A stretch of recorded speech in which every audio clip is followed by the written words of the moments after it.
something? Just because some of us assumed they had somebody from the school. That's a dangerous assumption to be made.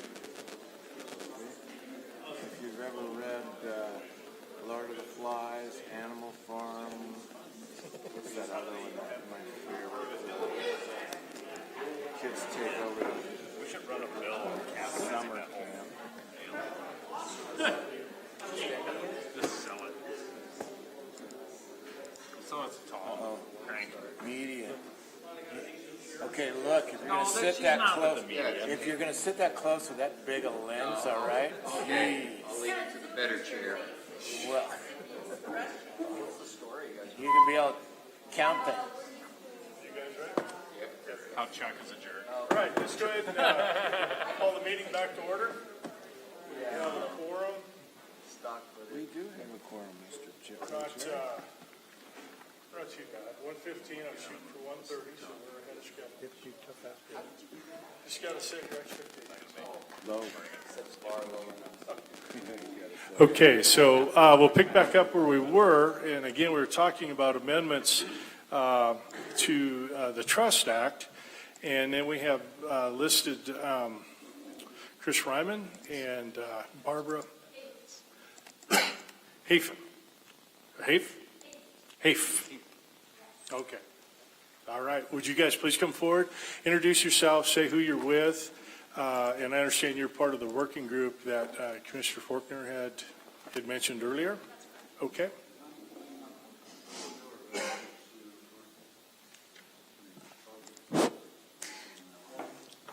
Chairman and committee members, thank you for having us. I'm Barbara Haft. I am a member of the Endow Executive Council. I represent the trust and financial services sector for Endow. I have been in Wyoming since 1984. Actually, tomorrow is the anniversary of my arrival in the state at the tender age of 22. I founded Willow Street in 2005, and I've been involved in the trust and family office services industry for over 25 years. So in addition to the task force that Albert Faulkner referred to, we are also in the process of and have formed the Wyoming Trust Association. That's a multidisciplinary group that includes trust companies, law firms, accounting firms, wealth managers, and banks. And what we're hoping and planning to do with the Trust Association is to create a collaborative atmosphere between all of the different professional services industries that work together on this on trusts and on the financial services sector, and really work on keeping Wyoming the great jurisdiction that it is. So I think the Wyoming Legislature has done an incredible job of creating good statute, and I think that it's truly considered, in fact, the quote that I received on a recent trip to New Zealand from the trust industry representatives that I met with, they actually described it as Wyoming is an increasingly prominent jurisdiction in international asset planning. And that's partly, if not mostly, due to the quality statute that we have. As Albert Faulkner said, this is also an opportunity for us to continue to fine-tune what we do. It's not so much really affecting the internal workings of the industry within the state. It's primarily a way of keeping us competitive with other jurisdictions. And by that I mean states like South Dakota, Nevada, Delaware. A lot of states have started to imitate Wyoming. That includes the private family trust company statutes. We are one of only 2 states in the nation that offers both unregulated and regulated private family trust companies. Our firm, Willow Street, has over 30 private trust companies that we administer for a variety of families. I also have 2 that I use to act as a corporate trustee. And in addition, we received our charter to act as an independent trust company in 2016. So, essentially, Albert also referred to the fact that there is a huge market for this. The it's a conservative estimate that $41 trillion will be changing hands from one generation to another. A lot of these families have large operating businesses. This represents opportunities for us, but I think that there's a few things that we can accomplish with this legislation. So essentially, the streamlining of the statute creates some government efficiency, which I think that everyone can be on board with. I think that helps the state agencies, but it also helps the marketing of Wyoming. When they looked at our statute, they want to see clean, clear statute that is easy to follow and understand and that is relevant specifically to the trust company industry. Some of the definitions that we have that we talk about changing in the statute from our working group, those are things that are also, we want to be on parity with other jurisdictions. In addition, some of the things that we use are actually on parity with the Security and Exchange Commission. So once again, what we want is we want to be, if not on parity, then certainly competitive. And changing the statute and creating some streamlining is actually the way to do that. So I just want to interrupt just a little bit, Ms. Haft. I'm going to get this right, too. So, and this would fall into the question Representative Lindholm had asked me earlier. But, so the state of South Dakota got out ahead of most states in terms of their statutory structure, and that's yielded some good benefits for them in terms of the development of their, I guess, particularly in the East River area, Sioux Falls. And you being on the subcommittee or for Endow, what do you see with the development of the Wyoming Code? I mean, our statutes in terms of helping with our, our Uniform Trust Code, again, with Title 13 here, Chapter 5, these proposed amendments. I know we've had discussions about being able to work on a foundation section in Title 17. But how do you see that benefiting us overall? Well, and thank you for asking that because, one of the things that Endow did was do a really deep dive on a socioeconomic assessment of the state and did a comparison between our state and similar states. And it wasn't a surprise to me, but when you do the comparison of what percentage of GDP is happening as a result of the financial services and professional services firms in our state at 4.5% versus over 20% for South Dakota, you can see that that represents a huge opportunity. And these are actually, it's a non-correlated industry, so it is, it doesn't matter whether the price of coal or crude or gas goes up or down, people still need access to capital, and they also still want to maintain their legacy assets, and that's what our industry does. So South Dakota has done a great job. They've been working on it since the 70s. So have we, actually. I mean, again, we've had private trust company legislation since 1977, so that's something that we say when we go out in the world, hey, Wyoming's had private trust companies for 40 years, 50 years. So, but South Dakota, one thing that they do, they are constantly fine-tuning their legislation and statute, and they are collaborating. There's a strong collaboration between government agencies and the private sector, and they have a real strong representation both in the marketplace and as they have a trust industry association that actually lists and has all relevant statute online, and you can just go online and actually click a button and find out anything you want to find out about independent trust companies, private trust companies, banks. All the relevant statute is ready and available for you. So that's one of the things, it's an initiative that, eventually we'll be getting to as part of our work with Endow and the Financial Services and Trust Industry Subcommittee. Representative Lindholm. Thank you, Mr. Chairman. And I think those are really good comparisons and the kind of things that I think Endow and everybody is looking for and should be looking for. Is there any specific aspects with the, and I'm not looking for a detailed explanation of the amendments we're looking at, but are there any specific aspects that Wyoming could chase in regards to these trusts that might put us either A, closer to South Dakota, because they are way out in front, or B, give us maybe even an edge? Well, thank you, Representative Lindholm and Mr. Chairman. Actually, Mr. Chairman Greer actually referred to foundations, and that is actually a slight fine-tuning that would set us ahead of the rest of the nation in terms of additional types of trusts that we could have here in the state. But really what we're representing today is what we need to do to be competitive. So again, making it easier for the independent trust company to apply for a charter. And that's not to say that we're not making it or suggesting that it should be easy. We have to be a well-regulated jurisdiction, and we need to be extremely vigilant about maintaining the credibility that we have currently as a jurisdiction in the international marketplace. But the other things that we're representing here, the slightly changed definition to having 2 designated relatives for the chartered family trust company, the ability to, once again, have separate applications to make it more efficient for the government to be able to reply to the application process. I think that there just needs to be some areas of clarity. Now, I'm not an attorney, and I think Chris will be able to speak more to some of the technical details. Of course, Representative Lindholm wants to ask how our blockchain legislation will help in that. Didn't say nothing.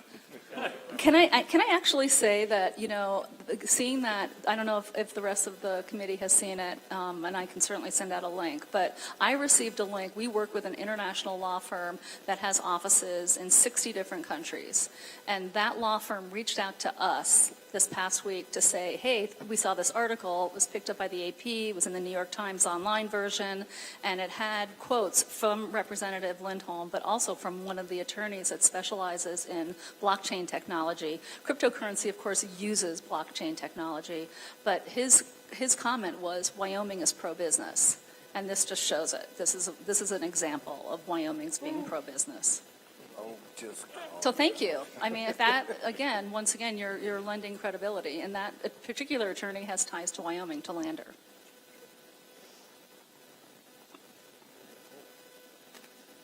Any further questions? Then you want to? Good. Okay. You want to give us a fly-through on the proposed amendments, or how do you want to tackle them? Introduce yourself to the committee, please, Chris. Thank you, Chairman Greer, members of the committee. My name is Christopher Reimer, and I am a lawyer in private practice for the law firm of Long, Reimer, Weininger, Beppler. I actually grew up 80 miles from here in Newcastle, where my parents still live and my wife's parents still live. Went to University of Wyoming for undergraduate accounting degree and law degree, and basically thought that I knew I wanted to be a, quote, estate planner, and thought I'd be, doing estate plans for business owners and ranch owners in Wyoming, and went and got a master's in tax at DU. And I did not take fiduciary income tax or international taxation, because I was like, I'll never use those 2 things. And 15 years later, that is basically what my practice is, and what this business of trust companies does is deal with people from other states, countries, and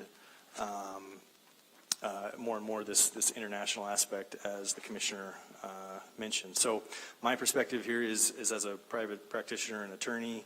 I'm here to lend support to the Division of Banking in adopting this, basically just from personal experience. I think you mentioned there's something like 13 trust companies now. I've been involved in a half a dozen of those getting up off the ground over the last 15 years.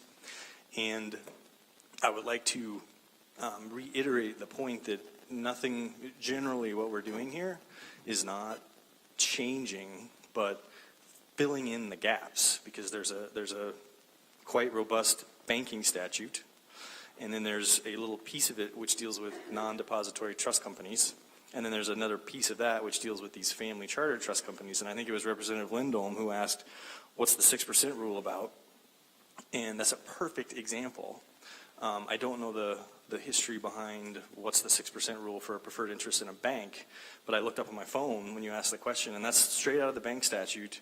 And what we're doing is filling the gaps in the trust company statute, so that when a client comes to me and says, hey, I've got a non-depository trust company, or I want to form it, or I have one, can I do a preferred membership interest or preferred stock? And literally my answer today would be maybe, and I would call Albert, Mr. Forkner, and we would look at the statutes, and we'd find that in the bank statute. We would say it's not really in the trust company statute, but we could maybe use the bank as an example. And we run into that in other instances, like how you terminate and wind up a trust company. Is there a duty to give notice to the Division of Banking when you're changing ownership of a trust company? There's clearly a duty under the banking statute, but it's not in the trust company statute. So we're basically taking what's a bare bones trust company statute and expanding it to fill in all the gaps. And then of the few things I've heard people talking about, there are these two maybe items that do change policy, which is this idea of key employee and two ancestors, which I'd like to talk about those specifically. But before I do that,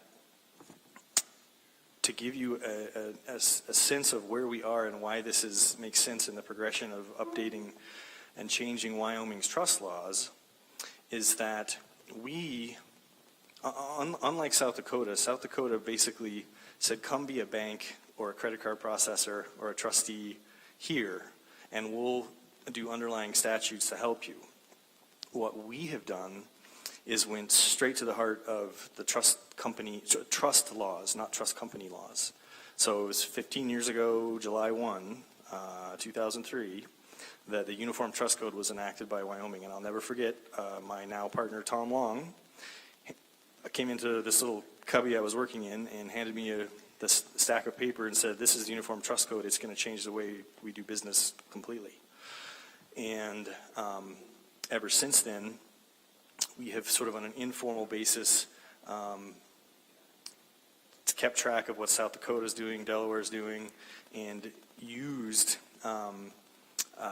basically the interest in trusts coming to Wyoming to already established trust companies, which there used to be 2 and now there's a dozen, to finding that we find ourselves where more and more of the trust companies themselves want to come here or are being formed, like by Willow Street, and the rules governing the trust company are outdated and they have gaps, and that's the impetus of this update, is to catch up our trust company statutes with the underlying trust statutes, which we generally try to update every other session, working with people like Chairman Greer. So without getting into the weeds of what this does, this is literally completing the whole, filling in the gaps of what we have right now when people ask us nitty-gritty questions about what are the rules regarding trust companies in Wyoming. With respect to the 2 things that could be considered policy changes, there's this idea of a key employee. And what that is that when a family likes to do their own investment management, they usually don't hire commercial companies to do that. They go and they pluck the manager that's been working with their family for 15 years at J.P. Morgan and say, leave J.P. Morgan, come to work for us. And as a perk of being able to do that, you'll be able to invest whatever you have personally alongside the family. When we're in the so-called beauty contest of jurisdictions, and I have a family that's coming to me and says, we want to come and be regulated by the state of Wyoming, we have had instances where and can our key employees be a part of the structure? Or do we have to kick them out and say, no, you can't be part of the family investment platform, you have to go hire Raymond James or whoever? They're not going to use Wyoming as the solution in that instance. And it's those key employees are the people that invest the family's funds, which is a hugely important job for that family office. So if they can't bring them with them and plug them into the system, it's almost an immediate hang-up. And the other jurisdictions that have these animals, these regulated private family trust companies for a single family, allow their key employees to invest along with them. And so we're clearly at a disadvantage by not having that. Can I build on that for a little bit? So it's not necessarily that there are thousands of family offices with key employees, with huge, set groups of employees that want to come here and do that. When Chris refers to the beauty contest, that's what I'm coming up against.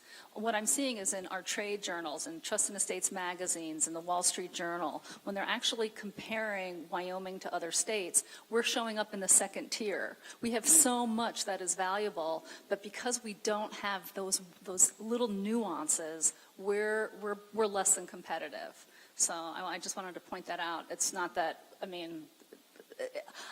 I do definitely, I think there are some families that specifically have not chosen us for that very reason. But really on a marketing and competitive edge, that's what I think is very important. And then I guess the only other so-called policy change is this idea of a second ancestor.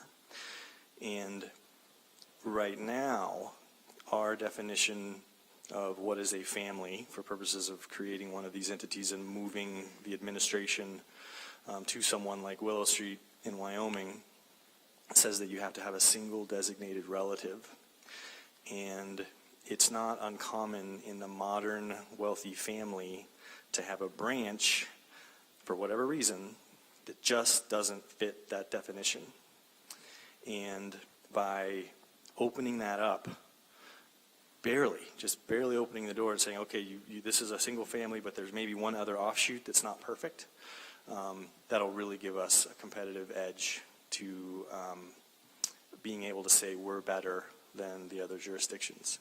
I have a situation where I've found another way to solve it, but I have a situation where two families, some of the largest, they're farming in California, and they use a series of private trust companies, but had this we had this rule, it would have been easier to get to yes, to say, okay, we're going to use Wyoming as our family's, the part of our family that's going to basically set the rules regarding, with respect to investing and keeping basically the family farm together, although in that instance it had two families.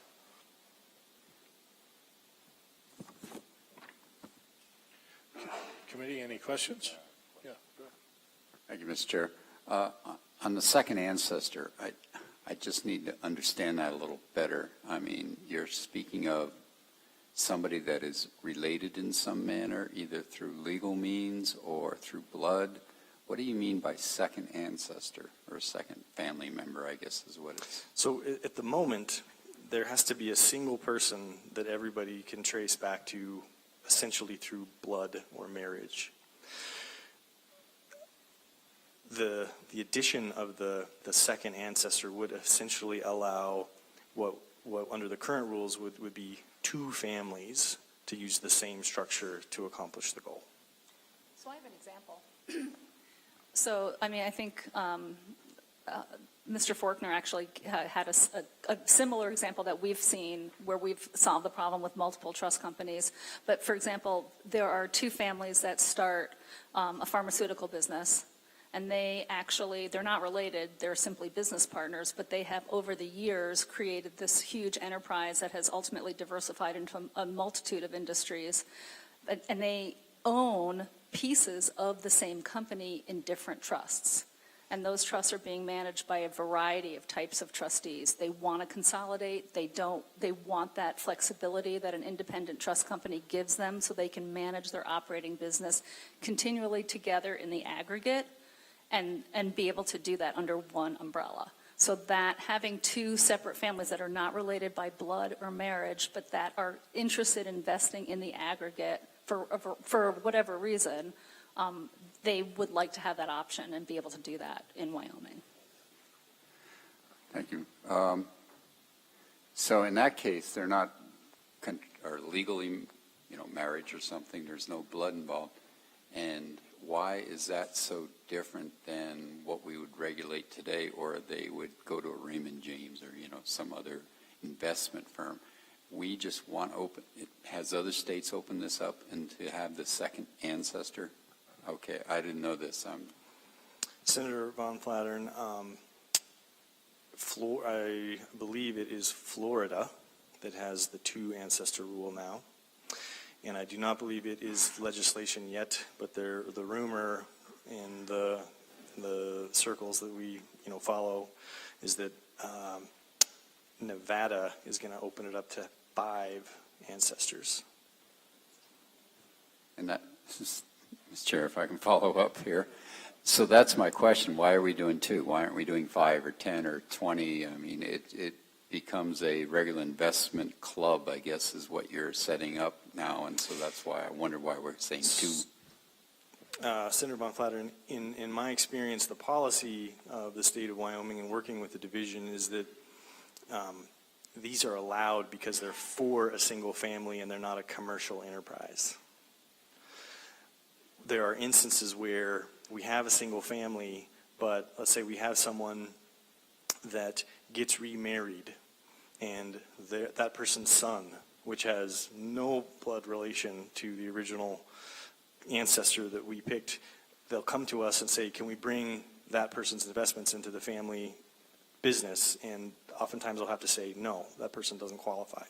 Whereas if we just had the ability to say, okay, we can use 2, we can maintain the policy of this is a single family type of business. It's not trying to get into the commercial of 5 or 10 or 15 families or a multi-family office.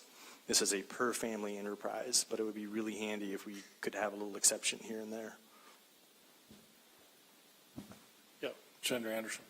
Mr. Chairman, so as I'm listening to you, I think you're saying that if we do these nuances to the statutes, that we will make it easier for people to do estate planning or maybe bring more estate planners into the state. What are the benefits to the state or the citizens of the state for doing this? Do you want to take it? I'm so glad you asked. Thank you, Senator Anderson and Mr. Chair. On the micro level, honestly, we're seeing it in our own firms and in our own communities where, for example, my company's gone from 5 to 12 people in 3 years, and we're still growing. We're looking for additional office space all the time. If you drive in front of the largest CPA firm in Cheyenne, you'll see on the front of their building it says CPAs, Trusts, Consulting, because now a huge compartment and department in their company is devoted to the trust industry and international cross-border transactions and tax reporting. On a more macro level, our clients and advisors use banks. So we're non-depository independent trust companies. So on any given day, our clients and families are depositing tens of millions of dollars into local bank accounts that are in turn being used for residential and commercial credit facilities. Our clients use residential and commercial credit facilities. It's, you talked about it earlier for the state of Wyoming. Well, our families are doing the same thing. When they can be making more money with investments than it costs to borrow, they borrow money to buy the ranch, or they borrow money for the operating business rather than take money out of their trusts or other entities. The other thing that they do is they provide access to capital. So our families they're direct investing, they're angel investing, they're mentoring small businesses, they're buying and building operating businesses, and they're providing access to capital. So I think that those are, clear benefits to the state. And honestly, especially from my work with Endow, I am encouraging, I meet so many people from Wyoming who no longer live in Wyoming that have these extraordinary talents, and they're looking for reasons to come back here. And I think that, giving them the understanding that, hey, we're cutting edge, we're competitive, we have opportunities, bring your intellectual property law practice to Wyoming. Come back and you're a CPA, you've had experience with Price Waterhouse, you've lived in Germany, come back to Wyoming. I'm sure Guernsey would be thrilled to see you again. I feel like these are opportunities, these are the benefits of us creating these nuances. So thank you for asking the question, Senator. Okay, so so if today, if you had a second ancestor, I'm so hung up on this, but I'll try to get through it. If you have this, do you have to go to a regular investment company for both of you to invest in something? What is regulated, not regulated? What does this create that we would be alleviating? So when you have a family that does their own investment and has decided to do that in-house and not hire a third-party investment manager, they have to meet what's called the single-family office definition under the SEC to avoid being regulated by the SEC. And that's a strict single ancestor rule. What families are doing are seeking out to be regulated by a state rather than the SEC, because the relationship with a state regulator is usually a lot nicer experience than the SEC, which is designed to basically punish activity. By expanding our definition of a family a little bit outside of the Securities and Exchange definition, like Florida has done, is going to encourage families that have already decided not to use a third-party investment advisor. Okay, they're going to do it themselves. They're either going to have to go get regulated by the SEC, or they're going to pick a state to be regulated by. And in this case, we want them to come pick Wyoming to be their regulator. May I follow up on that one is, so if we do allow the second ancestor, what we are saying is that in the SEC, okay, let me rephrase that. If the SEC will allow us to set this standard, and we won't be running afoul of them in their own regulations? Senator Von Flattern, if a trust company, family or otherwise, is regulated by a state entity like the Wyoming Division of Banking, they are by definition not an investment advisor under the Investment Advisory Act.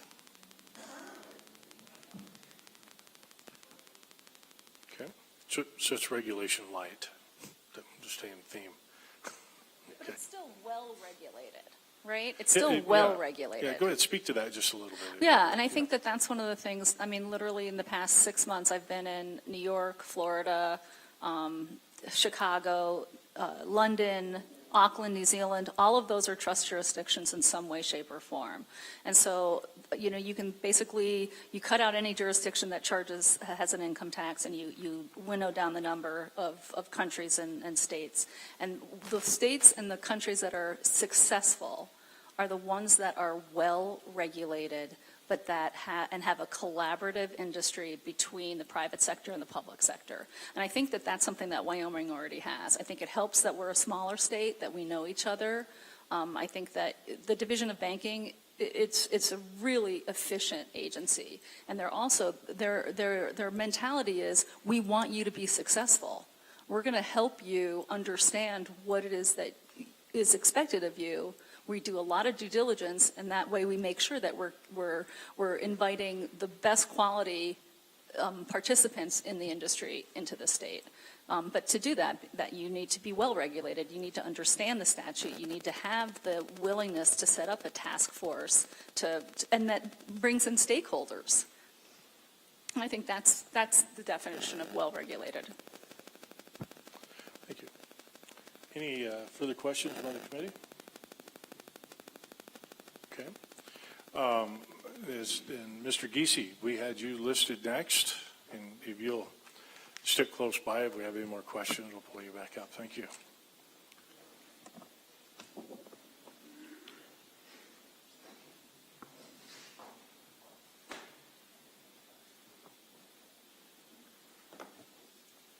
Mr. Chairman, Mike Giese with the Wyoming Bankers Association.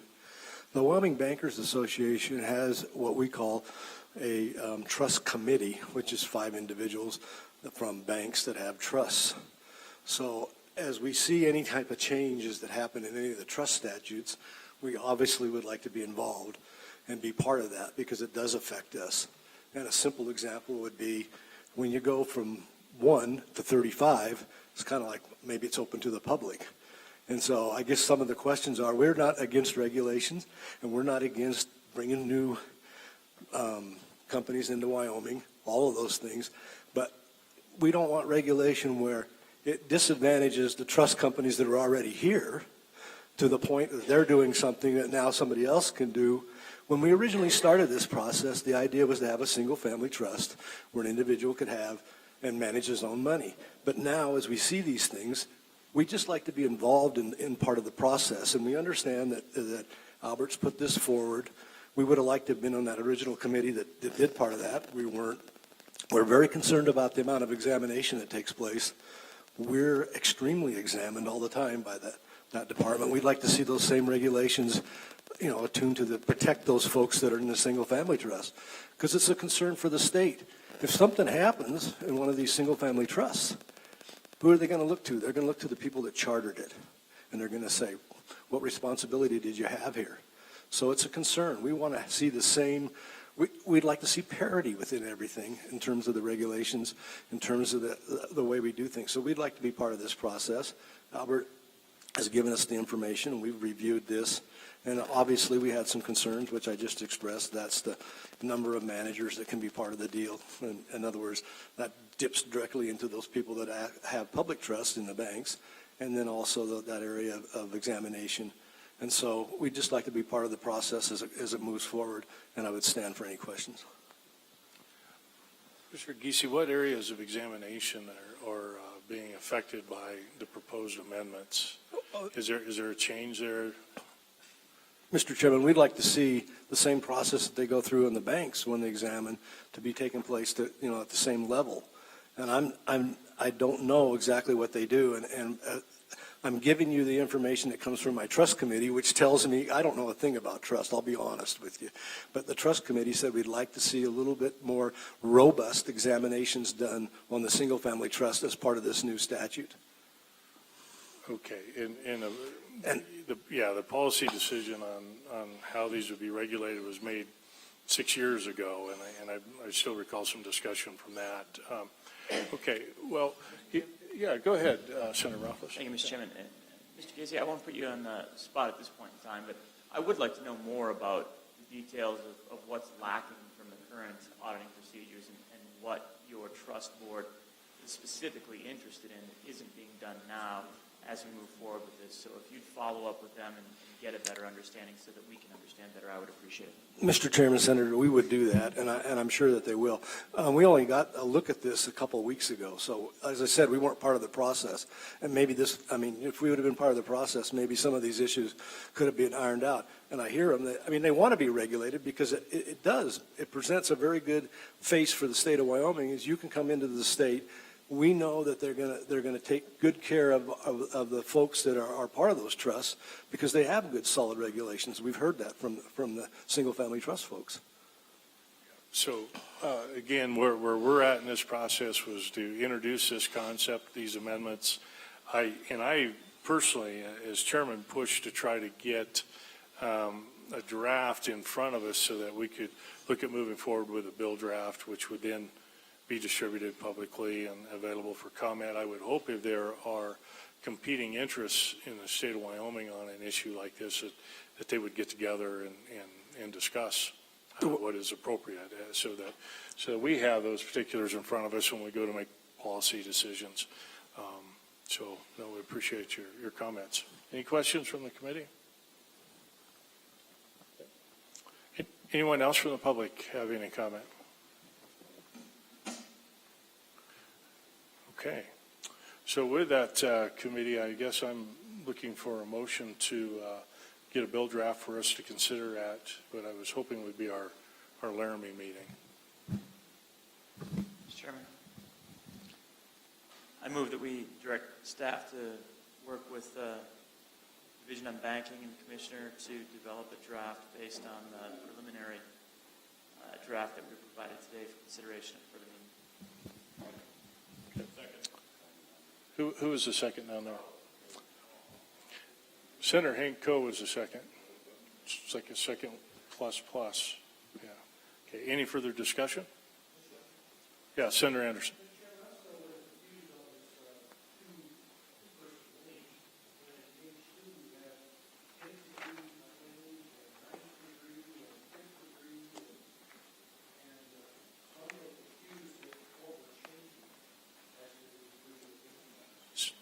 Yeah, if you want to answer that, Yeah. Senator Rothfuss, go Thank ahead. you, Mr. Chairman. So the degrees of lineage, that's specific to the family line. What we're talking about is adding a separate second family line as a possibility. So it would be two separate families conceptually, each with that same degree of lineage. Does that make sense, Senator?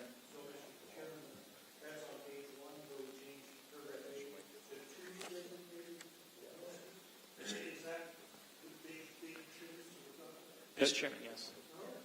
Yeah, it's a policy change.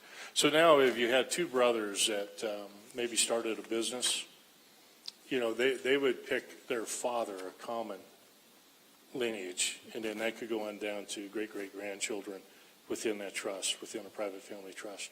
Now they're saying if two brothers and a really good friend started a business that was wildly successful, you wouldn't have to have a trust for the brothers and a trust for the other person. You could actually bring them together and manage them as one. And that's the big policy change. Senator Coe, did you have a question?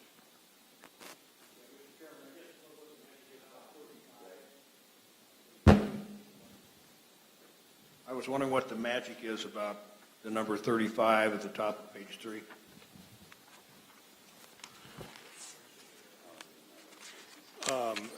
Mr. Reimer, would you speak to that for us, please?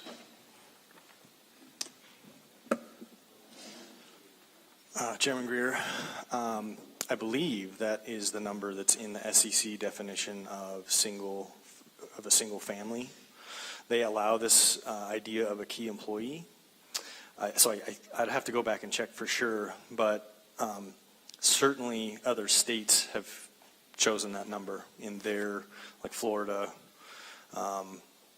in their definitions of key employee. And I can see it in my mind. I don't have it here with me, but I have a summary of how multiple states have addressed the key employee issue, and including the number, and I could very easily produce that. Oh. So, okay, and Mr. Reimer, if you've got the answer, that's great. If not, if you could find if that's an SEC limitation or something and email that to the committee, that would be helpful to us. So just quickly looking at this, Mr. Chairman, I don't see that 35 is in the SEC, but it certainly is in the New Hampshire rule. But I'm happy to, further follow up to explain what other states have used 35. Mr. Reimer, I do have a question. But it says persons designated as key employees shall not exceed 35. So it's not 35 within the trust or any limit on that if you're in the fifth or fourth or third relative down. But it's key employees. And so your trust now could have up to 35 other people that are unrelated by blood in this trust, family trust? Mr. Chairman and Senator Von Flattern, I actually haven't seen a situation where a family would ever need to use 35. I can see the other states have chosen that number, and that's why it's in ours. But the purpose of it is so that if you have a team, I don't know, I'm trying to think of a particular client, but most people who pick their own investments, whether that be stocks every day or looking at private equity, it's not just one guy, it's a team of 4 or 5 really smart women and men who make that determination for the family in-house, and they're not related. They've been plucked from the JP Morgans of the world to go and work for that specific family. So you are right, there would be, under this rule, up to 35 employees. We actually internally, as the task force, talked about this the other day, and it was another attorney on the phone who mentioned that he had a scenario where he could see, especially if you get to stay a key employee through retirement, you could maybe have 10 people now, you might have 20 in 20 years, you might have 30 in 30 years, but by then people are going to be dying, and so you'd never need more than 35, but you could see how that's a nice number. Yeah, follow up on this. So and it's so broad a language, it says a former employee of the family trust, an eligible trust, or a family affiliate. So basically that's just, this is the top page, whatever that, page 3. So basically anybody you designate could be involved. It doesn't have to be a former employee. We were talking about a former employee before a key employee being designated to join this trust or to invest with the group. Now we're at 35 and we don't have to be an employee anymore. So I'm a little confused by this because it seems we're opening this up to everybody and their brother to join this investors club. Chairman Greer, Senator, I'd be happy to show you the other states from which we pulled the language that we decided to use. As a personal, in my experience, I wouldn't have a scenario for one of these single families where there would be 35 people that they would need to use that. So I would agree with you that number might be higher than it would need to be, but it would sure be nice to not lose the business for the state when our competitors say, you can come to the state, be regulated, and someone other than a family member, including a key employee or a former key employee.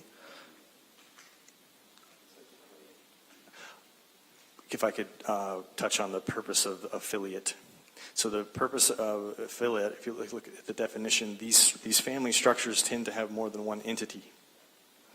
So there'll be the private trust company, which is the fiduciary named in the trust document. The people who are picking stocks in private equity don't necessarily have to be, or typically aren't employees of the private trust company. They're employees of in the structure of the family, there'll be a separate entity whose sole job is to do the investment management. Still owned and controlled by the same family, but it is a separate entity. It's not the private trust company that those people get their W-2 wage from. It's going to be the investment management arm of the family. So that's the purpose of the affiliate language, is to let us have a fairly complex structure to be able to use those people. Okay, Representative Byrd had a question first. Thank you, Mr. Chair. My question has to do with the ancestry rules. I would really like to know what the significant differential is between 2 that's in this document and, let's say, 5 that we used that you used in the Nevada example. Mr. Chairman and Representative Byrd, my understanding from a policy standpoint, and this might actually be better for Mr. Forkner to address, is that the policy of the Wyoming Division of Banking is to allow private enterprise to obtain this charter. We already have a public trust company charter where you can go and get a license and you can serve as trustee to anybody under the sun in the world. That's what Ms. Hayes' company, the Will Street Group, is.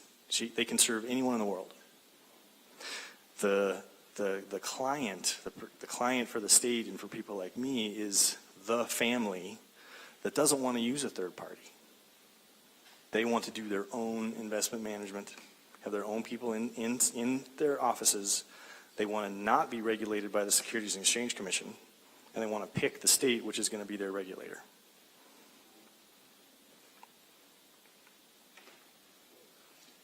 You have a follow-up, Representative Byrd?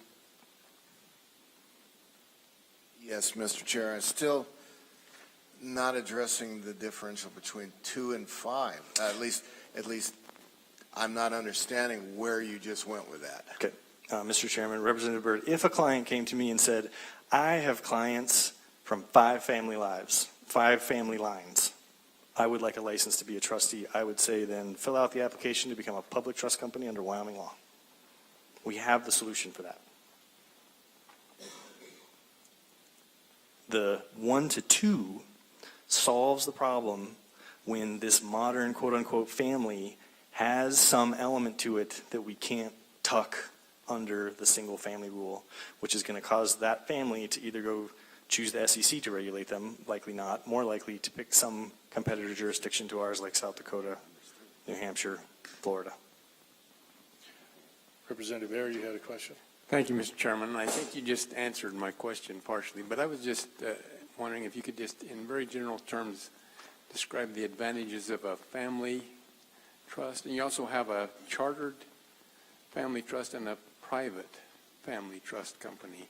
Could you kind of explain the differences and the advantages of each of those? Mr. Chairman, Representative Ayer, a public trust company obtains a charter just like a bank has the ability to serve the public. So that's what we call the public trust company. A chartered family trust company is a relatively new idea that was originated by the states in response to the Dodd-Frank Act. So the Dodd-Frank Act created the single-family office exemption from what it means to be a regulated investment advisor. The old rule used to be that if you had 15 or fewer clients, you didn't have to go get regulated. And so a single family, they could have 15 family lines, a single family under the old rule. And then Dodd-Frank absolutely cramped down on that and said, we're not, you have to be a strict single family to avoid registration with the SEC. The states, in response to that, including Wyoming, offered this new thing, called a single-family chartered trust company, in a direct response to the Dodd-Frank change to the definition of RIA. A unregulated private trust company is a different thing. It usually doesn't have an SEC element. So it would be, for whatever reason, a person wants to serve in a fiduciary capacity, but they don't want to do it individually. Like me as a lawyer, if I have a client that says, oh, Chris, we really want you to be the trustee for our family. We want to pay you all this money and forget your partners. That gives us a solution to say, I can't do it personally for a couple of different reasons, liability being one of the main ones. But I can create this company that, as long as I only serve you and I don't hold myself out to the public at large, I can be your trustee through that entity. There's usually never a securities element to that structure. It's usually a private relationship that it's not being used to basically avoid regulation by the feds.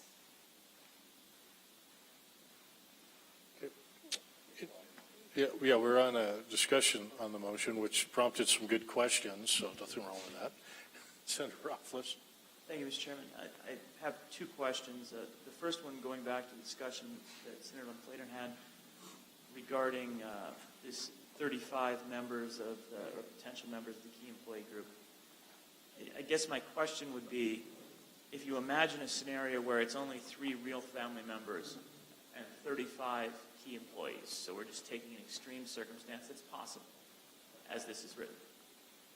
Is there any downside to that, any concern? Could anything bad happen if these aren't family members? I guess that's one thing I would like thought through. It doesn't have to be answered now, but that's the type of unintended consequence that I would like to understand, and I think that's the concern that the chairman has. And I'll offer you the opportunity to comment if you have any at this time. Yeah, go ahead. Mr. Chairman, Senator Rothfuss, if that scenario occurred where I had 3 family members and 35 other members of the general public, I wouldn't even go down the road of suggesting they seek a charter for the single family solution. I would say you want to either just go become a registered investment advisor with the SEC, which would solve it simply, or if you really want Wyoming involved, then become a fully licensed public trust company that has no limit on who you can serve.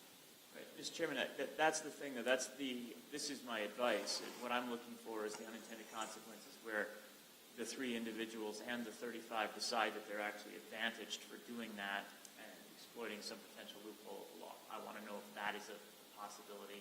And again, I don't know that it is. I don't know that they would gain anything, but that's the consideration.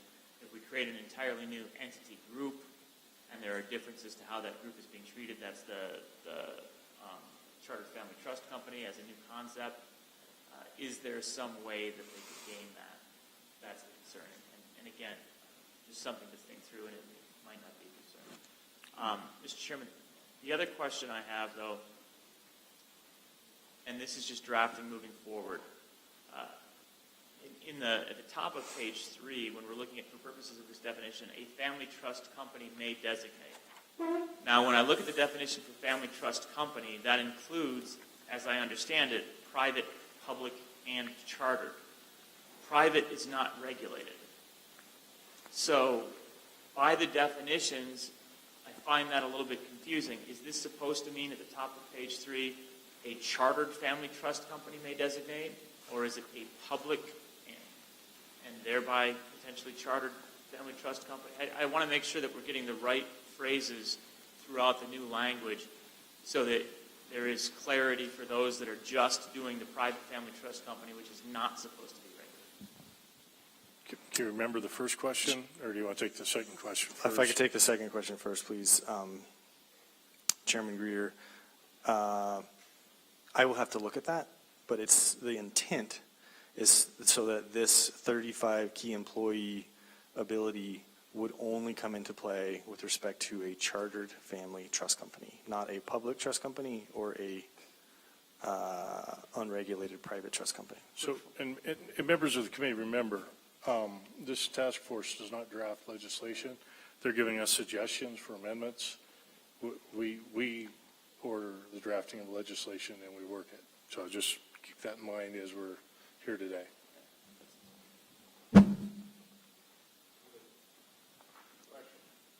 Okay. With no further discussion, the question being called by Representative Lindholm. So the motion, if I recall correctly, yes, was to request a bill draft from LSO that followed these amendments. And I'll make some comments if the motion passes after that. So all those in favor say aye. Aye. Opposed?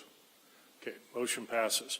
What I would like to do, and I have not had a chance to talk with this with Mr. Co-Chair, but I'd like maybe a subcommittee to ride herd on this just a little bit because it is a complex issue, so that they can be a go-between with LSO, maybe the working group, also make sure that the trust group or committee with the Bankers Association are all communicated.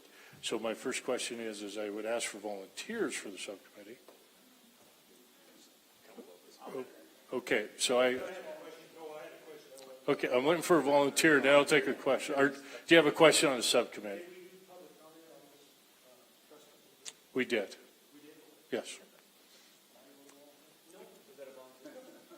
Okay, so back, I had, who was volunteering for the, so I had Senator Rothfuss and so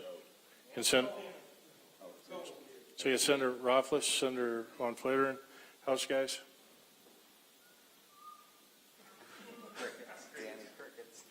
Representative Louch, thank you very much.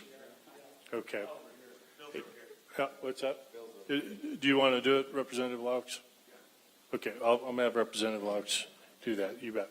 So we'll discuss just a little bit, but as we get that bill draft worked out, we'll try to make sure we can get that as a version out as quickly as we can, and we'll work from there. So thank you. Again, we've already made several policy decisions 6-7 years ago about the private trust companies. Now we're looking at these amendments and focusing on the cleanup and what this, the significant policy issues are on that. So, okay. All right, thank you. Do you want to take a quick break before we hit the next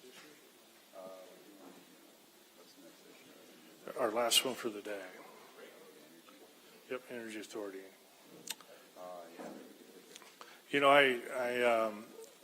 I hear Senator Anderson requesting a break. So why don't we? All right. Yeah, this take 10-15 minutes real quick, and then we'll get set up to discuss the possibility of the Energy Authority. Okay? Thank you.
Thank you, Mr. Chairman.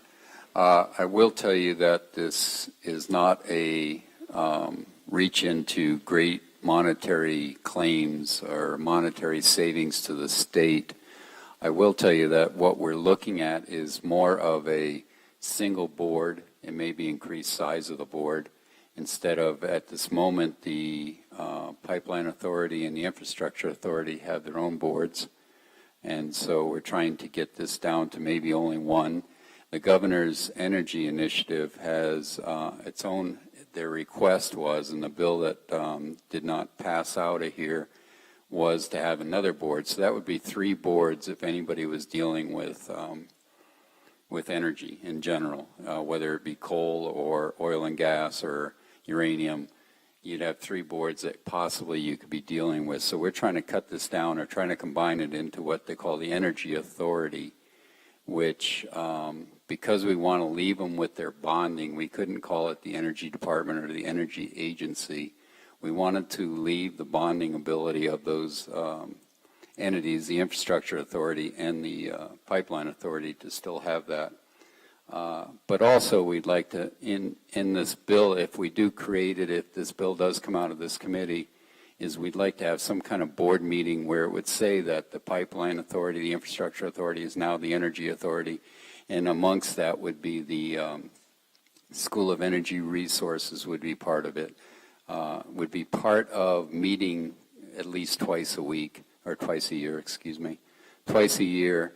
And at their board meetings, we'd get everybody that's invested in energy together. So we'd have the board of this energy authority, we'd have the EORI, we'd have the School of Energy Resources, we'd have the governor's office, we'd have everybody there as maybe ex officios. They wouldn't necessarily have to be a voting member, but they would at least all sit down together at least twice a year and talk about what's going on, who they're speaking to lately, within means. I mean, there's some economic development issues and some proprietary issues that would never be spoken of or couldn't be spoken of publicly.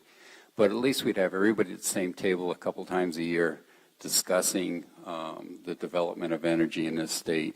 And should somebody not go to the Wyoming Oil and Gas Conservation Commission or some other group and doesn't really know where to go, they could go to this Energy Authority, and you'd have this one-stop energy group that would tell you, you need to go over to SER, you need to go, if you have enhanced oil recovery issues, you need to go see these people. They would be the one-stop that you would go to, that you would get all the information you need to move on. Hopefully, most companies that do come to the state are familiar with what they need to do, but this would be one place that somebody, and we have an example right here in Campbell County that a coal drying company has come in, basically another coal drying company. But anyway, they've come in and asked a few questions, and they went to the governor's office at one time. They went to, I think, Infrastructure Authority at one time. They went to several different offices before they finally moved their equipment up here, and let's see if they get the next step done. So I'm hoping the board, with everyone involved in this Energy Authority board meetings, is at least talking and meeting at least a couple times a year. So that's my thoughts of how this bill should run, and I will leave it up to the Infrastructure Authority and the Pipeline Authority to give their side. Okay, thank you. Thank you for the explanation, and I'll just echo a little bit on this. Is this concept? Make sure we're not on fire. This concept's nothing new. I read a report, was done several years ago. It was called the Energy Commission. They put down and had a series of recommendations, not dissimilar to the discussion that I hope that we have today in terms of, what can Wyoming do in terms of energy promotion, innovation, technology, assistance with the programs that we put in place, and what can we do and what can we do better. I know oftentimes a lot of the different authorities, commissions, things that have been developed or came up because of a specific need, quite frankly, because the legislatures in the past say, here's a need, here's a problem, we're trying to solve it. This is how we solve it, by passing legislation. The question is now, do we need to look at that, and is it something that we can do better? And Senator Von Flateren made some very good points. And so with that, I think most of the people we've got listed to present can understand what we're looking for. And Mr. Beggar, you're first up on the list. I don't think we did it alphabetically, but All right. in any event, you're first, sir. Mr. Chairman, glad to be back in front of you. So what my plan here today is to sort of just walk through a little bit of who we are and our philosophy moving forward, and give you a sense of our capabilities as you think about how we want to move forward. A couple quick introductions is Mark Stege, chairman of our board, is here back in the corner. And then Sarah Young, who's on our staff, is here as well. So the Infrastructure Authority was created in 2004, and the original sort of project-specific reason for creating that was the development of interstate transmission lines. You know, the thought was move Wyoming energy by wire. The $1 billion bonding authority was created to help assist and help finance projects, but the whole concept was to promote and develop projects to ensure the long-term value of Wyoming's natural resources. Focus on these commercial and pilot scale projects. We do things where in the past we've commissioned studies, provide consulting services to various companies that come in and are interested in how to navigate the Wyoming process, who do they need to talk to, et cetera. Education's a huge part of what we do, explaining how the grid works. Most people don't understand the difference between a regulated utility and a, co-op, municipal type. Different rules, different business mode, those types of things. Don't understand that Wyoming is not in an organized grid. So why they can do things in Iowa are very different than how we do things in Wyoming just because of that. So trying to explain very complicated energy and electrical issues, part of what we do. Mentioned the $1 billion bonding authority. We currently do have one active bond. I believe it was issued in 2006 to help Basin Electric build a fairly short transmission line as a part of the Dry Fork Station build out. That bond, I think, will mature in 2022, if I believe. So that is out there. Number of you have participated in our biannual energy conferences. Last fall, we had one in Jackson dealing specifically with financing and project financing. And the highlight of that conference was a gentleman by the name of Matt Rogers, who was the inventor of the Nest thermostats. And so when he sold Nest to Google and made his billions, his sort of passion now is funding low carbon technology. So that Carbon Recycling Labs initiative that I mentioned this morning, he is the major benefactor of that. And so he came out and talked about how in the high-tech world they view innovation and what Wyoming can do to move things forward. And we had a number of panels talking about financing. And then just a few weeks ago, actually more like 2 months ago, we had one in Laramie, and I know Chairman Greer helped lead a panel discussion there. But the topic for that particular conference was these major transmission issues. We've got the Anschutz project that's moving forward. Rocky Mountain Power is trying to move their gateway forward. Chairman Russell with the PSC brought in a couple grid operators to talk about how their expansion plans and things are going. So, we cover a diverse set of topics, but we do that a couple times a year. And then also, transmission line development, but also these clean coal R&D, ITCs, major example there. And then coal export terminals is also on our portfolio. Yeah, Representative Gray, sure. Thank you, Mr. Chairman. Mr. Beggar, I want to ask you about the coal export terminal item. I think it's really pivotal, and I'm not sure, this is editorial, I'm not sure it's gotten as much focus as it should. So I just want to understand from 2014 when it became part of your portfolio, I'm talking broadly, not just in your department, but I think it's just so important. What has been, and I'd like to chat with you a little bit too on this, after the committee, but what has been the experience since 2014? Can you give like a 30,000 feet up view? Because, you know, I'd like to kind of know the infrastructure authority's experience with the coal export terminal. Mr. Chairman, Representative Gray. So, I guess full disclosure, before I took this job, I worked for Cloud Peak Energy in Rio Tinto, which is a major coal export company, and so I do have experience and background with the economics and what they're doing. One of our board members is Ken Miller, who is the retired CEO of the Millennium Bulk Project. And so we have a lot of insight into that particular project.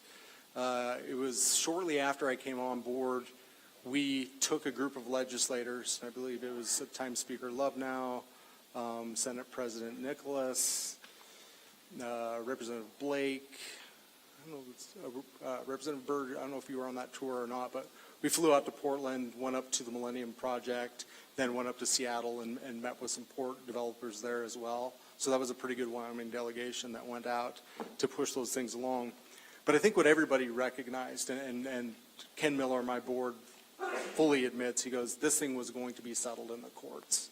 You know, because if there was if they gave the approval to build the port, the environmental NGOs were going to sue. But we got just the exact opposite, where they didn't approve the port, and so now the developers are suing. So this is just really uncharted territory.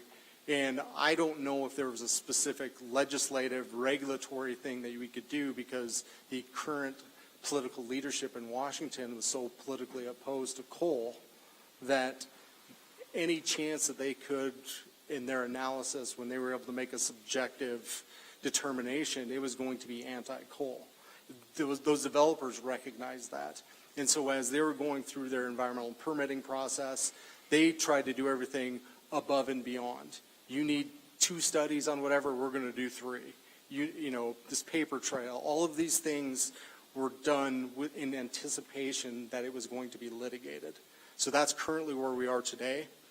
Yesterday, so there was a lawsuit in federal district court out in Washington saying the Washington Department of Ecology and appropriate other state agencies didn't follow their own process and procedure in rejecting this port project.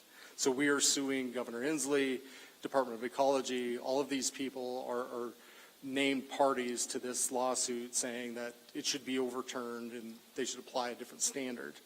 The state of Washington, not surprisingly, put in a motion to have that case dismissed. Yesterday, federal district court judge ruled that that lawsuit could proceed. And that is the same lawsuit that the Attorney General's and Governor Meade's office weighed in on Commerce Clause issues. And we've also seen a number of states, agriculture-based states, join in support of the lawsuit, because the question at hand is, can one state arbitrarily deny a product that they are opposed to?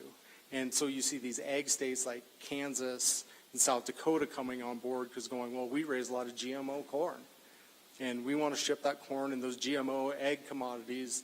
And so if Washington sets the standard that we can approve or deny something because we don't like it, we could be next. So it's really multifaceted and a lot of different things coming together, but I think ultimately we felt that it was going to go to the courts. All right. Yeah, that's okay. Thank you, Mr. Chairman.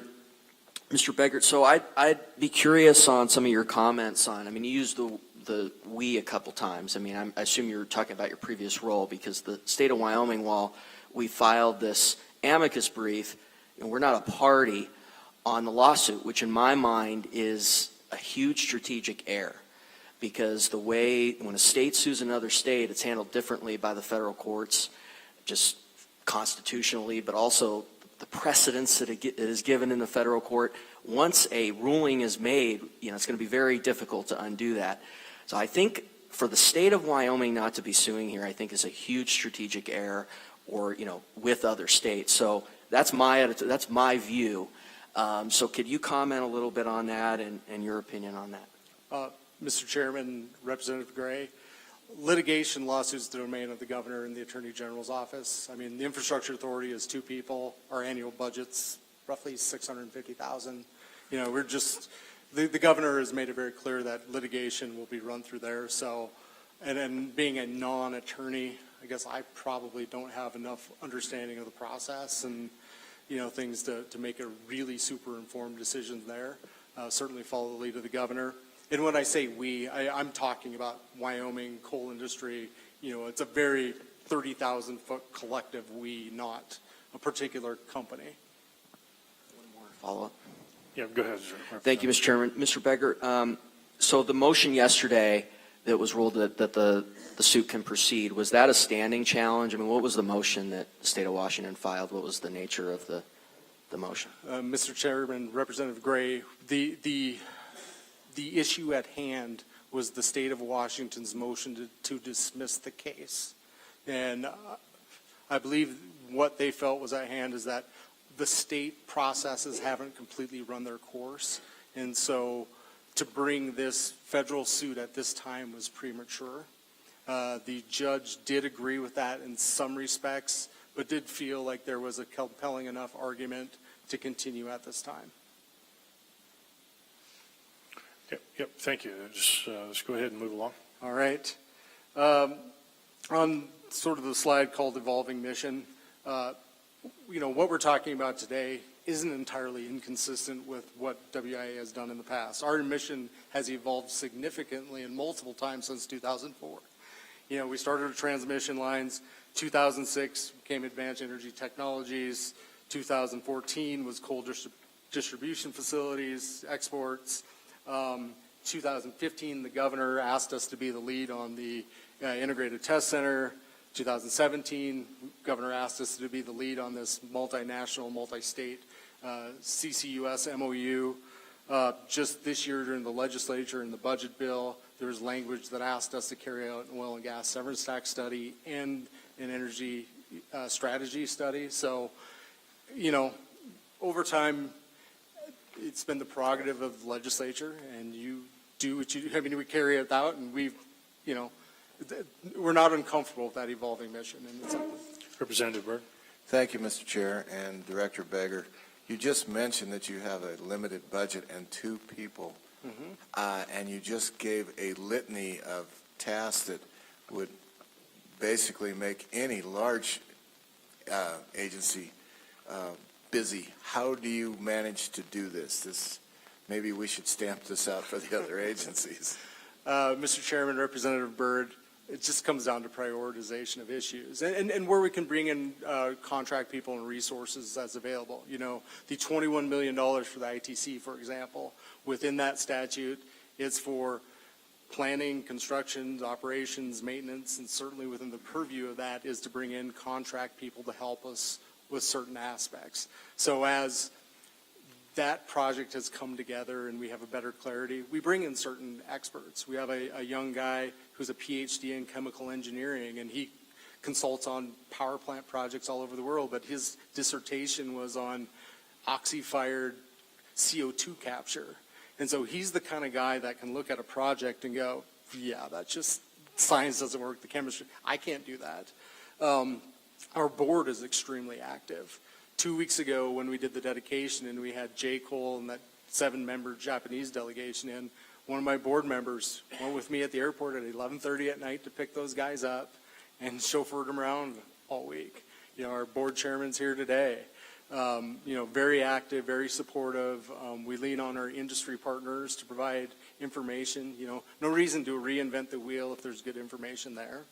But I also think one of the things, you know, personally, coming from private sector, coming into this job, is the private sector acts pretty decisively and pretty quickly, and we don't like to beleaguer decisions. You know, taking all the information that you can, do your risk assessment, and when you think that you're comfortable enough to pull the trigger on something, pull the trigger on something. You know, and be confident in your decision and be able to defend it if you need to.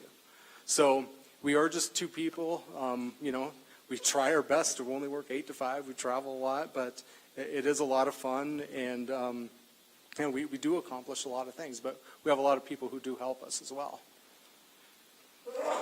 Kind of along those lines, as I was preparing this this presentation, I have a great relationship with the Minerals Committee and have done a lot of activities with you all.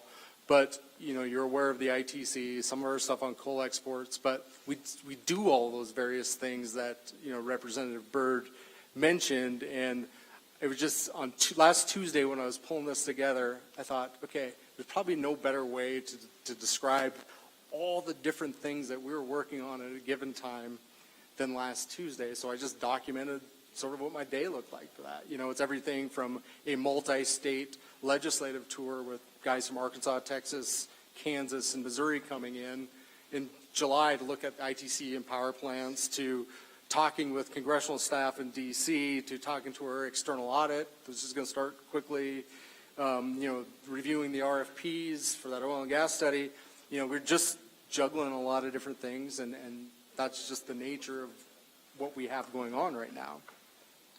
So kind of clicking to the next slide, there's our philosophy. With only 2 people, the budget that we have, we're not going to be a project developer. When you're talking a multi-billion-dollar transmission line, that's not going to be us that does that. But, what is this philosophy? And so, we think in order to have a successful project, you need 3 things. A project needs to be economical, or needs to show that glide path to economic feasibility. It needs to be feasible. And what I mean by that, the technology needs to work, and it needs to be able to be permittable.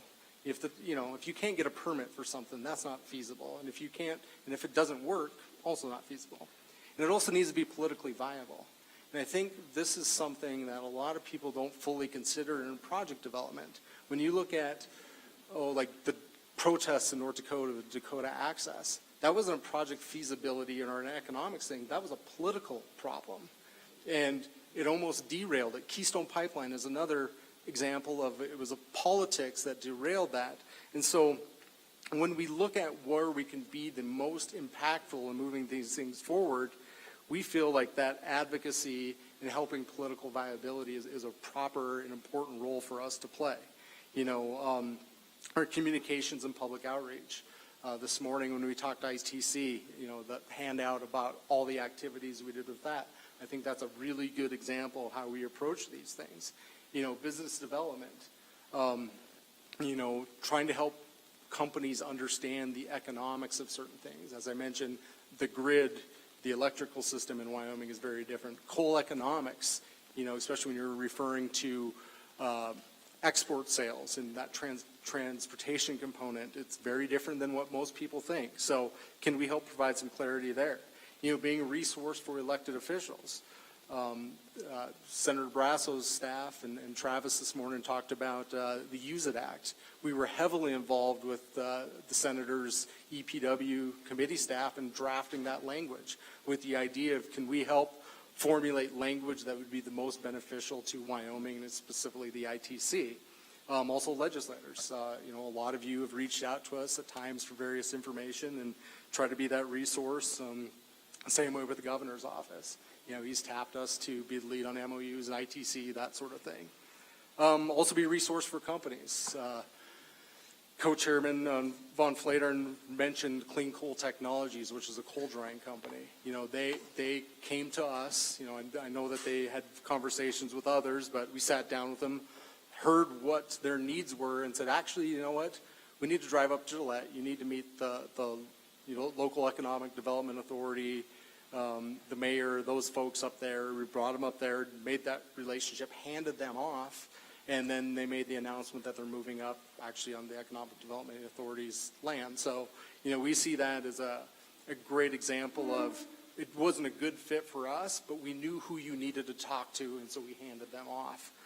And then again, just these timely response times, eliminate that decision paralysis, regardless of what you think of our president and what's going on in Washington, D.C., he has been very supportive of coal and, trying to move things forward. And so we have, 2.5 years of this administration. We don't know what we're going to get next, but let's use these 2.5 years to move things forward, push things as fast as you can, I've heard Chairman Gurr say, put that stake in the ground. So let's do that and try to get as much accomplished as we can while we have the administration we do. The next slide here on philosophy is, looking at that holistic approach when it's, policy development and implementation. We've been a part of National Rural Electric Cooperatives. They've asked us to participate in quarterly meetings that they have with the Department of Energy. And we've said, what you need to, or what we would really like to see is a proactive look at carbon management technologies. Not just the capturing, but what you do with it. And a couple of weeks ago, DOE issued an FOA on carbon utilization, and that language looks very, very similar to what we provided them in December. So, trying to be very forward-thinking and pushing things out to those decision makers. Again, with the Use It Act, we were a part of that. Matt Fry with the Governor's Office was a part of that. Dr. Northam with UW-SER, Kip Coddington. So, what can we do to, push Wyoming's priorities? And then looking then again at project development. We went down to Petra Nova. A number of you on the committee were able to go along on that trip. But I think you were able to see firsthand that a major project like that isn't just the technology. You also got the pipelines, you got the oil fields, you have financing. These things are very multifaceted, and especially with the Petra Nova project, it's so unique in so many ways that it might be very difficult, if not impossible, to replicate. But continual coordination with these various entities. We talked with UW-SER and Enhanced Oil Recovery Institute and all these entities quite often to figure out how we can work together and rely on each other's strengths to move things forward. Kind of lastly, we want to talk about some of our outreach activities. This morning you saw specifically the ITC dedication, that rollout.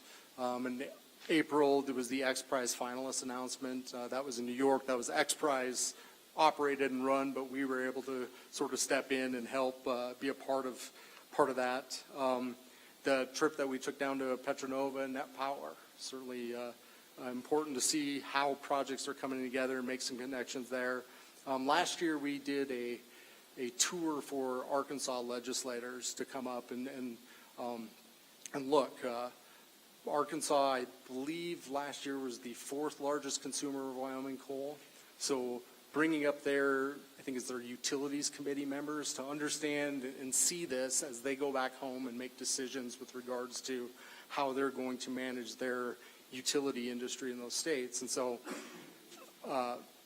these customer states are really important because we can mine all the coal we want in Wyoming, but if we don't have legislators and decision makers in these consuming states that support those policies, it doesn't matter. So we had extraordinary interest in that tour, and actually about 2 weeks ago I had to cap it just because I'm booked. We just can't take on any more. We'll put you on the name for next year.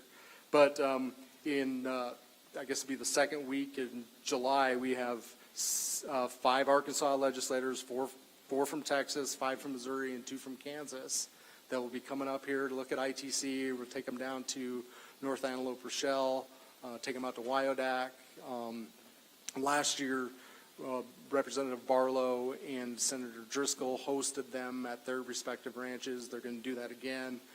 Pretty quick meeting, but what can we do to really highlight and showcase what we've got in the state that they can hopefully go home and say, okay, everything we were told about coal mines is wrong. Everything we've been told about new power plants is wrong. And there's really good examples in Wyoming, so we can feel confident in keeping coal as a part of our portfolio. I've testified before U.S. Senate EPW Committee on Use It Act. I'm slated to testify before House Sciences Committee probably this fall.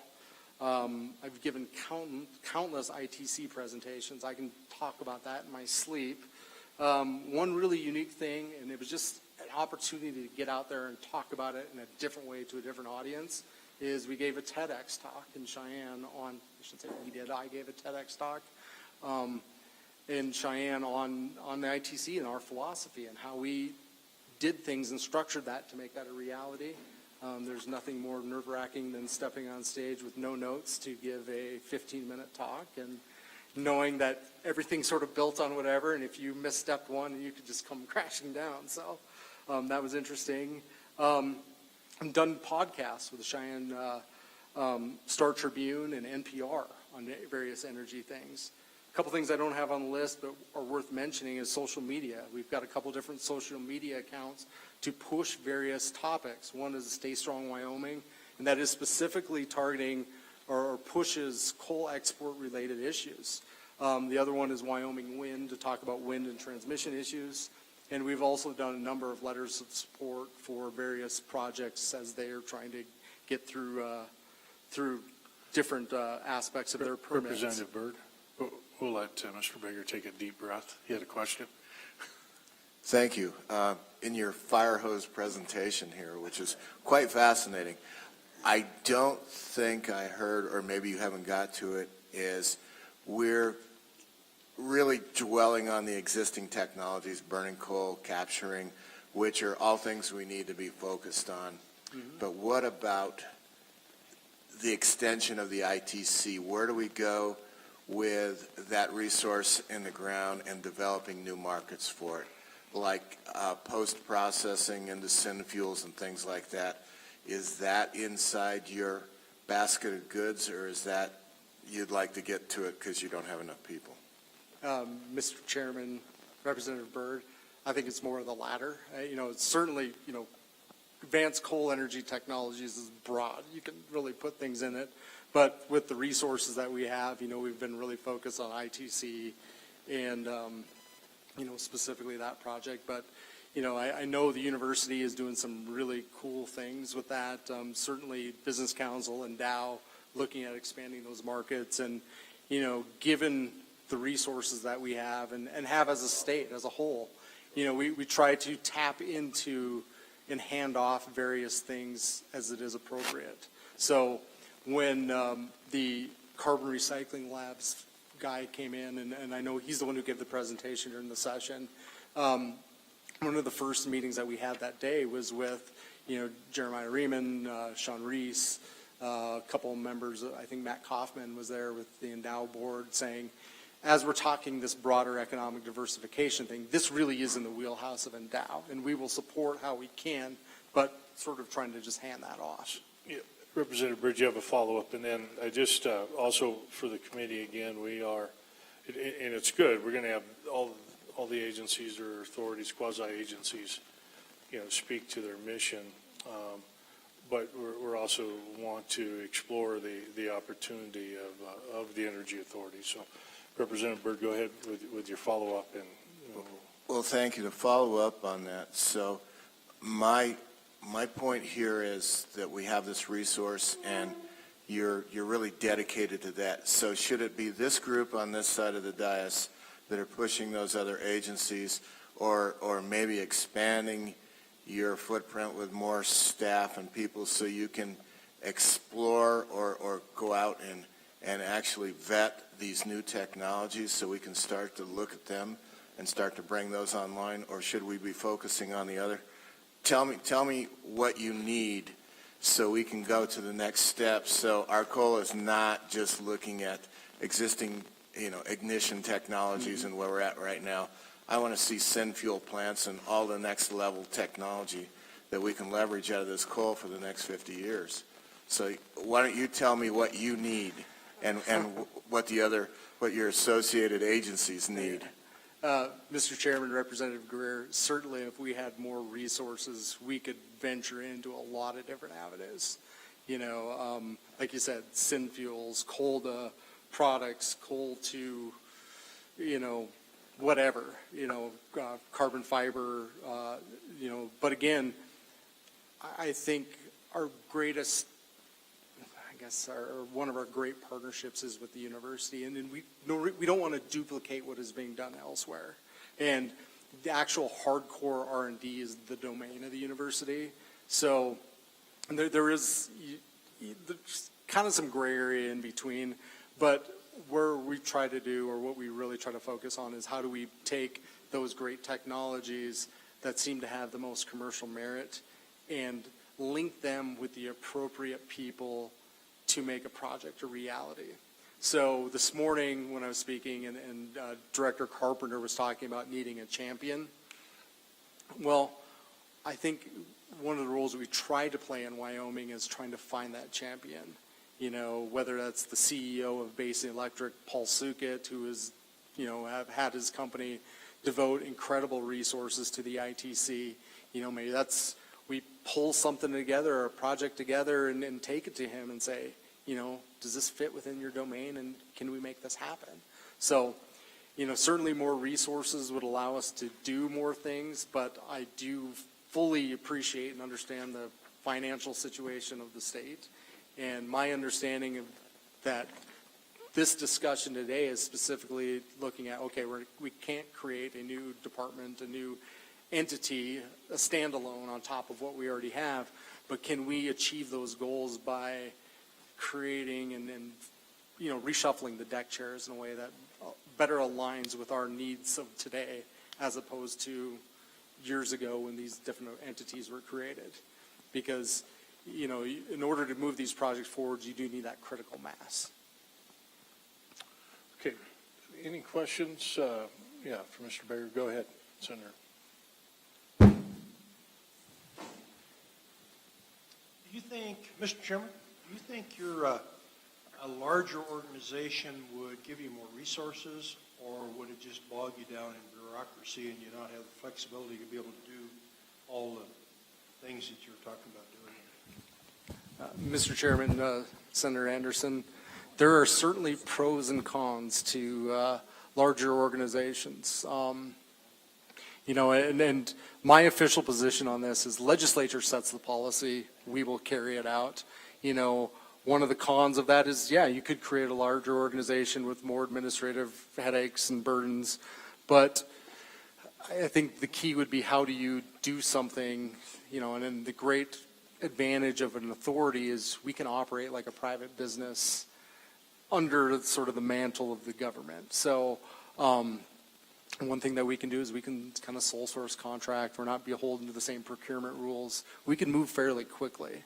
So if we need to find a specific person to do something, we can make that happen fairly quickly. So I would hope that whatever this thing could eventually look like, it comes to fruition, that is the sort of the philosophy moving forward. You know, let's focus on projects.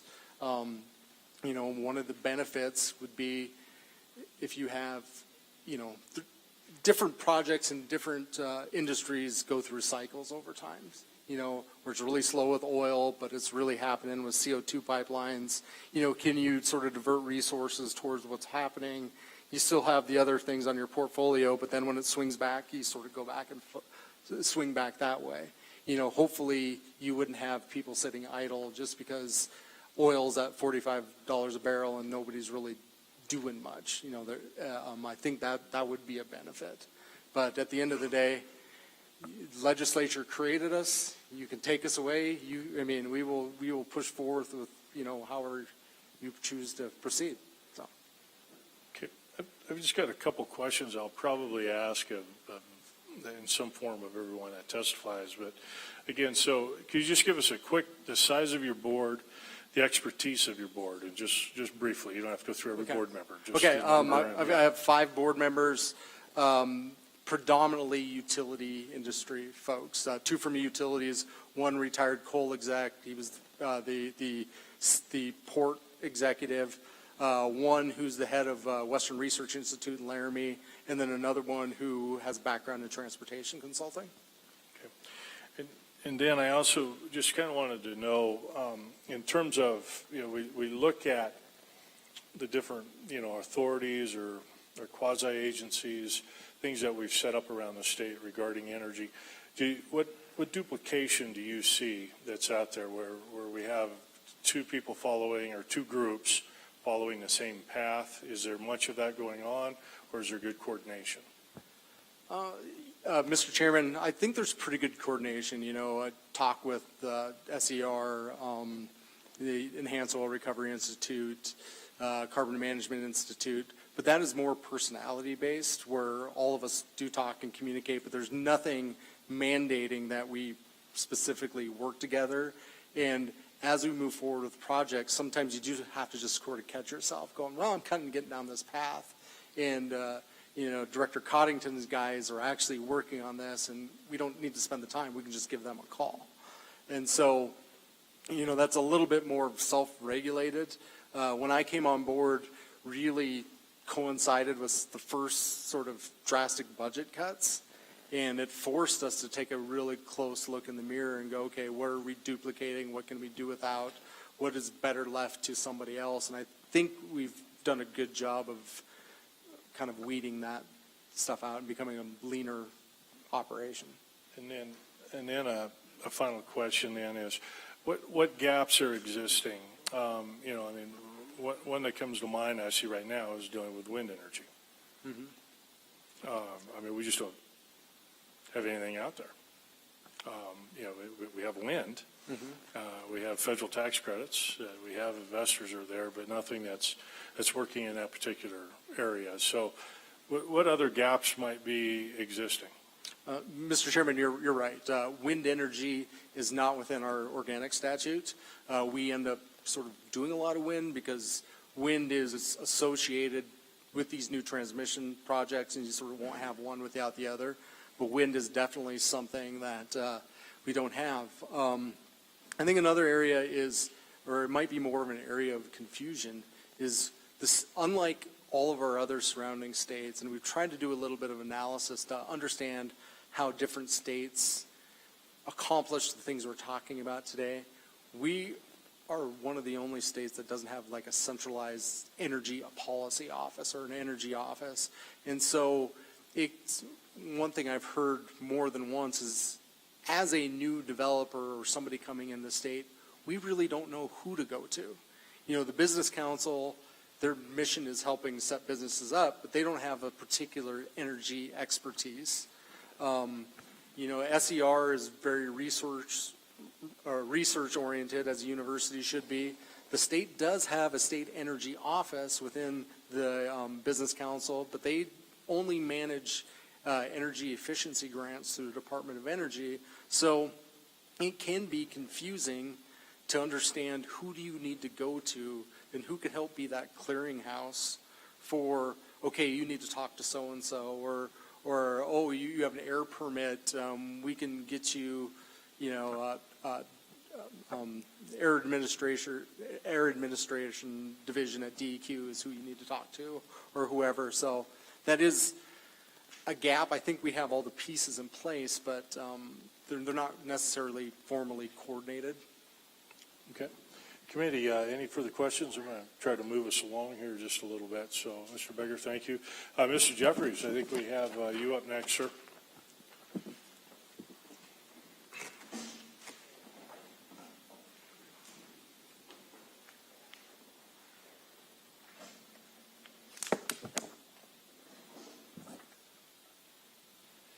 Good afternoon, Mr. Chairman.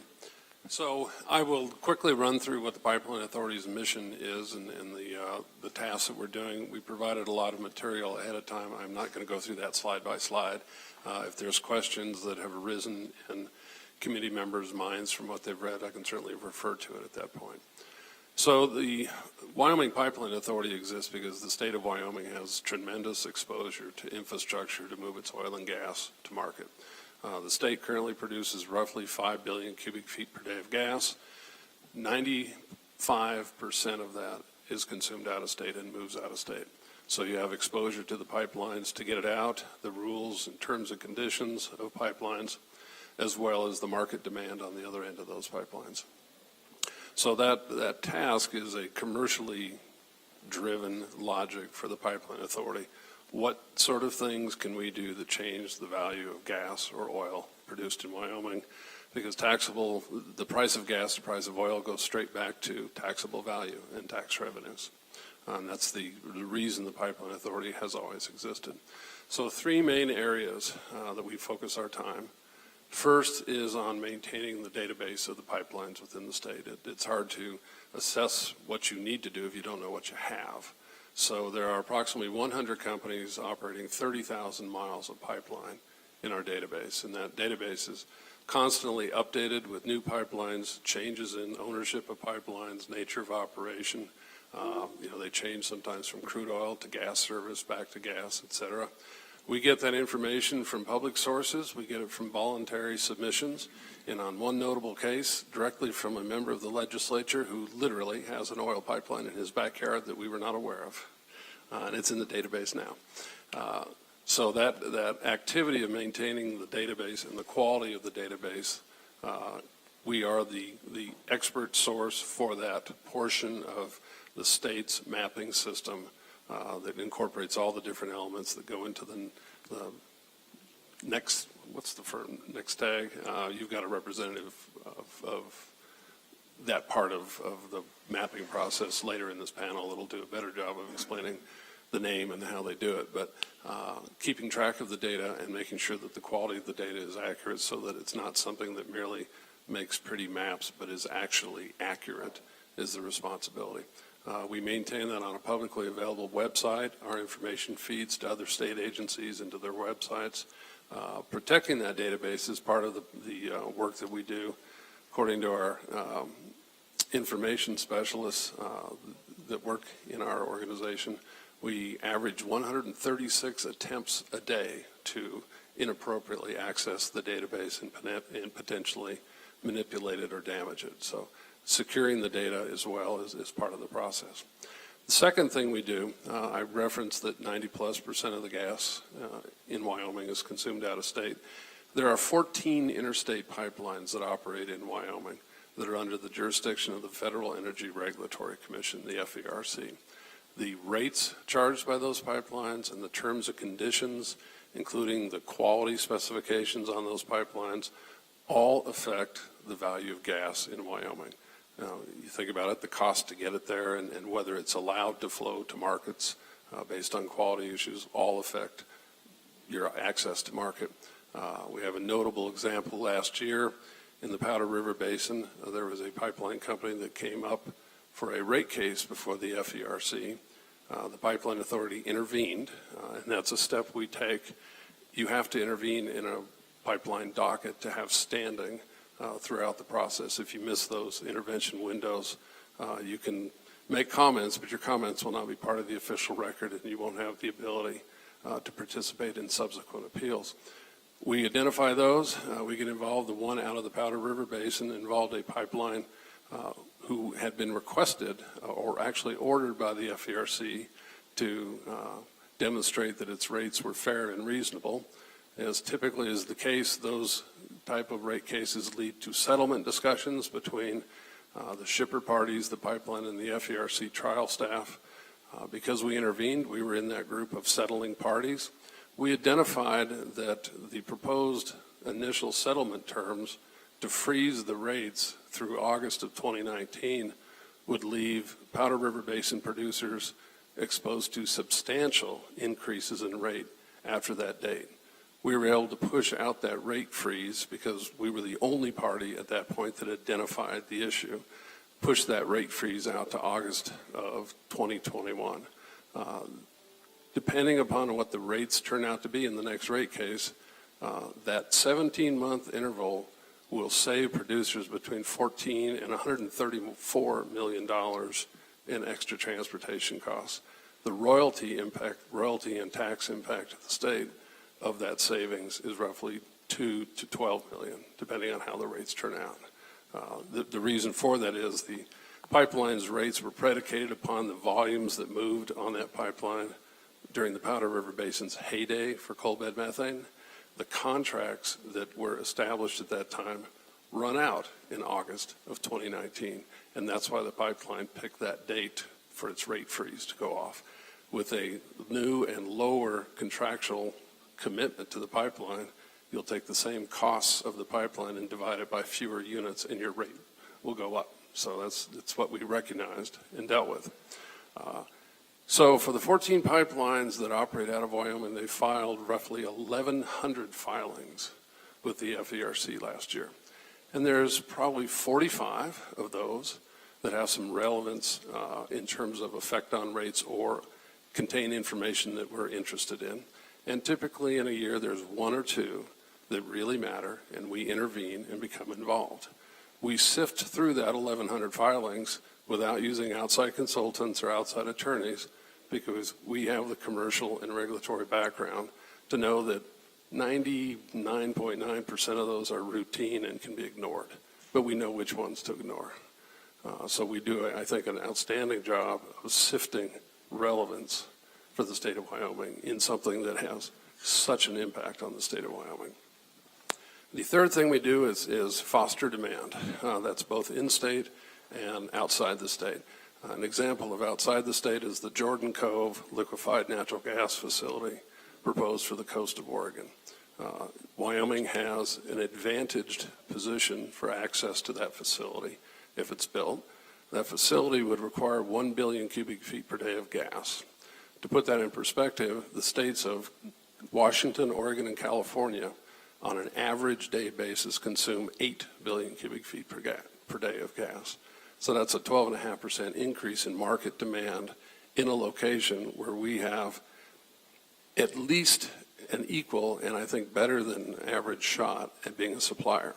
And even if someone else captures that market in the West, they've deserted some other market. So, if Canadian gas serves that facility, then that same quantity of Canadian gas is not serving California, and we can take over that market. So an increase in market of 12.5% is always a good thing.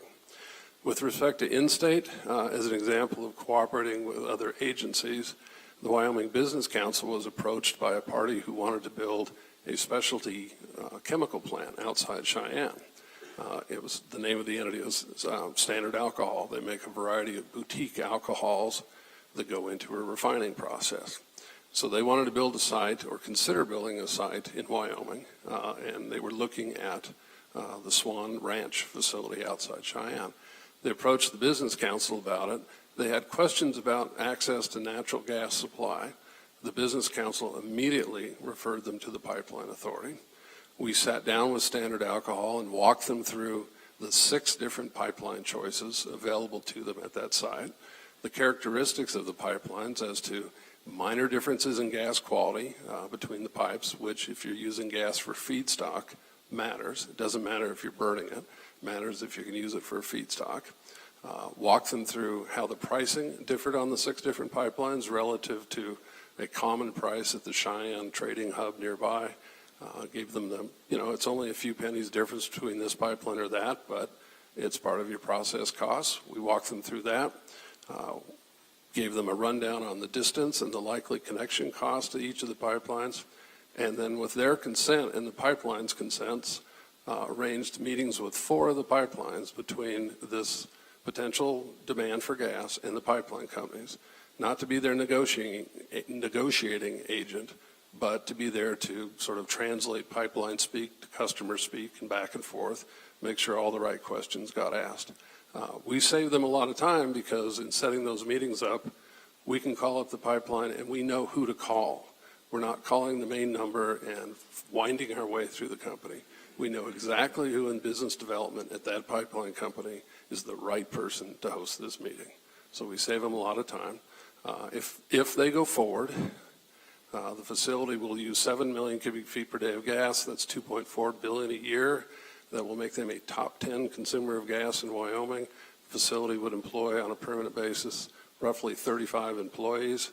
So it's an example of helping someone site in Wyoming. The chairman of Standard Alcohol told me that the information they got from the Wyoming Business Council and the Wyoming Pipeline Authority made the difference in why they stopped pursuing a location in Colorado, because they got nothing close to that sort of technical, regulatory, and market information from any agency in Colorado. So moving to the question of what kind of a board do we have 2 engineers, each who have experience operating gas pipelines, gas processing plants.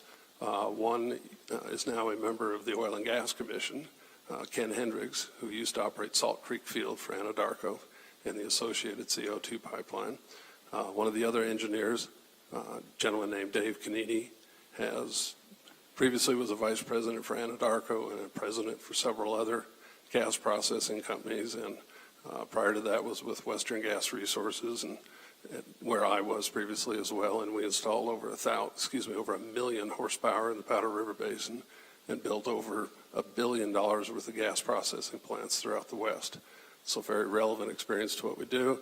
Other board members include a geologist, a gentleman with a finance background, and a gentleman with legislative background, Bill Hawks, former chairman of the Minerals Committee.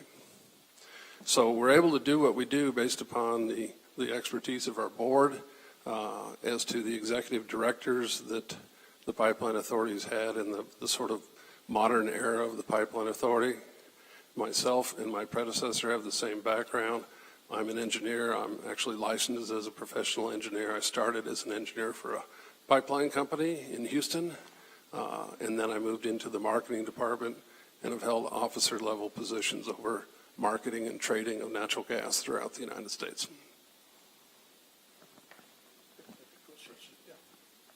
Thank you, Mr. Chairman. So, Mr. Jeffries, how many total board members? I was a little lost there. I thought it was 6 or 7 or 5 or... Mr. Chairman, Senator Von Flatter, we have 5. 5, okay. And do you see anything that you've expounded upon that you do as part of your duties? Do you see anything changing if we go to we combine or put you guys in the same office, I should say, the WIA and the WPA, along with the governor's energy strategy, whatever that may amount to? Mr. Chairman, Senator Von Flatter, the short answer would be no. As Jason suggested, we do the missions that the legislature assigns us to do. And so the things that I've walked through that we do now, if you wish us to continue doing that, then the sort of staff and board makeup that allows us to be responsive to that will need to continue. One item in the question, though, is if we combine offices. We're based in Casper. The Infrastructure Authority is in Cheyenne. If we combine offices, there's always the risk that you will have personnel losses associated with a move. They are a small office. We're a small office. You have a great deal of institutional knowledge embedded in people, and you don't have, we're not a 50-person organization with bench strength, so that if one of our business development people goes away, one of the other 5 will pick up the slack. So I would be concerned about losing staff. You can replace people, but there will be a downstroke while they come up to speed if people don't wish to make a move. Kind of, Mr. Jeffries, along those lines, and I know one of your staff members real well, and a great gal. As we look or discuss this concept, though, that the idea of just one physical office somewhere is not necessarily the reality of professional work anymore. I mean, you can work remotely, but also looking, and this is just something we see in a lot of organizations, and I fall into this category too anymore, is we're getting older. And on small organizations, it's harder to get that succession plan in place because there's not those other people to move in. And so I don't know if you've given any consideration to that within your particular organization, or if that's a factor, anything to think about. Mr. Chairman, succession planning is really hard when you are, in our case, a 3 full-time equivalent operation with 4 people. You just can't afford the luxury of carrying people with multiple support roles and still be economical. So from the standpoint of succession planning, it would be more a case of replacement planning for any of the folks in the Pipeline Authority that for whatever reason go off and do something else. The board will be tasked, if they wish to continue the same sorts of tasks, finding someone with the requisite background. Sure. And I understand the difficulties with that. A couple more questions. I'm just trying to, with the Pipeline Authority, and it's an authority because it had bonding authority to encourage the development of pipelines to export. I think it was natural gas primarily, but oil's not out of the question. And to change that price differential like we would see from gas selling in Wyoming, the Opal hub versus, what we'd see in the Henry hub. And my understanding is that the authority's been extremely successful to get that differential down. And is that a fair statement? Mr. Chairman, I think it is. When the state of Wyoming embarked on the idea of expanding infrastructure to reduce the differential, at that time, I believe the Rocky Mountain region, Colorado, Wyoming, Utah, taken together, who compete for the same access to the same pipes, had pipeline capacity, so we're talking roughly 1990 era, probably capacity of about 2 billion cubic feet per day to move gas out of the region. That capacity is now 10.4 billion cubic feet per day. And that exceeds our demand for export capacity. So we have sufficient capacity in place. The bonding authority allowed the pipeline authority, and this predates me, to have a seat at some very important discussions about getting a particularly large pipeline built to the east, Rockies Express. There was a time when there were 4 or 5 competing projects. Rockies Express was one, Kinder Morgan Advantage, Beacon Pipeline, and a couple others out there, and none of them could get enough commercial support to move forward. They had split the market up, and nobody had critical mass. With the pipeline authority's ability to potentially play a role in financing a pipeline, not that it meant to pick a winner, because the pipeline authority's favorite pipeline is the one that gets built. We were able to, through the pipeline authority and my predecessor, to throw in its lot behind a particular pipeline. The bonding authority gave them the ability to have a legitimate seat at the table, and in a perfectly executed strategy, were able to get out of their obligation for capacity on that pipeline, expend no state funds whatsoever in the building of the pipeline, but yet get the pipeline built, and now it's there to service, and pipelines last 50, 60 plus years. So it's a great story of very adroit negotiation and use of assets, including contractual assets. And I asked that question because we do have a lot of new members who probably didn't understand the full history of the pipeline authority and those success stories, and that bonding authority sort of being as we found a tool in the toolbox to make things happen. So I appreciate you recounting that for us. Yeah, go ahead, Senator Rothfuss. Do you want a representative to help you with that? Make it go.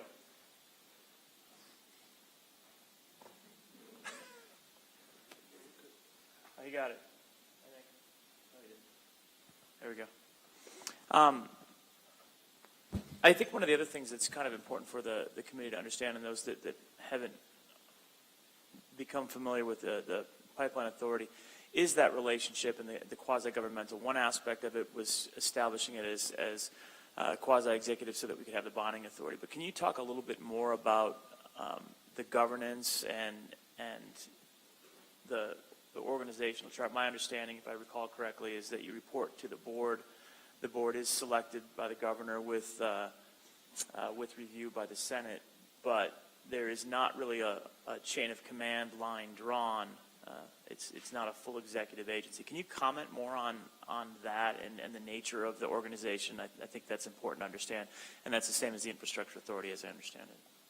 Mr. Chairman, Senator Rothfuss, your characterization of the agency in terms of its status as a consequence of bonding, and that discussion's occurred earlier, is accurate. That's why it's a quasi sort of entity. We do have a 5-member board that I report to, but we are funded by appropriation from the legislature, and our statutes prohibit us from using legislatively appropriated funds for projects. We would have to raise those independently so as not to run afoul of the Constitution of this, for the state having us fund external works of improvement. As a practical matter, because we are funded by the legislature and our budget is put forth by the governor, Although there's not a line that draws us back to the legislature or the governor's office, where you get your money defines who you work for. So we work for the legislature, and we work in close combination with the governor's office. Examples of things we've started doing in the governor's office: we've dramatically cut our legal costs over the years in terms of using outside attorneys, even though FERC-related work is highly specialized law. It's administrative law and relies upon prior decisions and cases. To cut down on legal expenses for sort of the routine legal efforts like intervention filings, et cetera, we now go through the Attorney General's office, and we get directed there by the governor's office, and our practice is for the Pipeline Authority to write the guts of the filings because they're commercially driven documents, and that's what we're familiar with.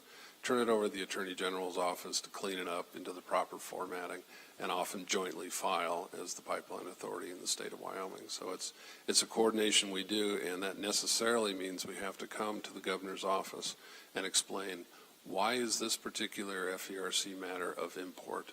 What are the consequences? What do we hope to achieve? And how do we frame our arguments? So the circumstances create give and take to offices. Okay, go ahead, Sandra. And regarding the funding, if I recall correctly, the original intent when it was set up the way it was set up was that it wouldn't be on appropriation, that it would be weaned away, and that you develop your own internal funding sources, which there really never was any business model for doing that. I think the original thought was the pipeline. Since you managed to extricate yourself from owning a pipeline, that sort of went away. Is that accurate also? Mr. Chairman, Senator Rothfuss, that's correct. The plan in the original, and this again predates me and transition right when I came on board, was the original funds to the Pipeline Authority were loans, which the intention was the Pipeline Authority would subsequently issue bonds and would have an interest rate vigorish built into that, from which it would generate the funds to pay the loans back. In the absence of issuing bonds and the associated vigorish, there was no income stream. And so at some point, 6 or 7 years ago at least, the legislature realized the reality of that, and loaning money to pay loans and just rolling the stone up the hill was an impractical charade. I want to just kind of go back to, and this is as I understood it, which I understand things wrongly. So, but the mission was to help. Initially, it was to help get natural gas out of the state of Wyoming, and the Ruby pipeline came on, I think, when I was a new legislator that helped with that tremendously. It sounds as if the mission now is to help by making sure that we're keeping the transportation costs down.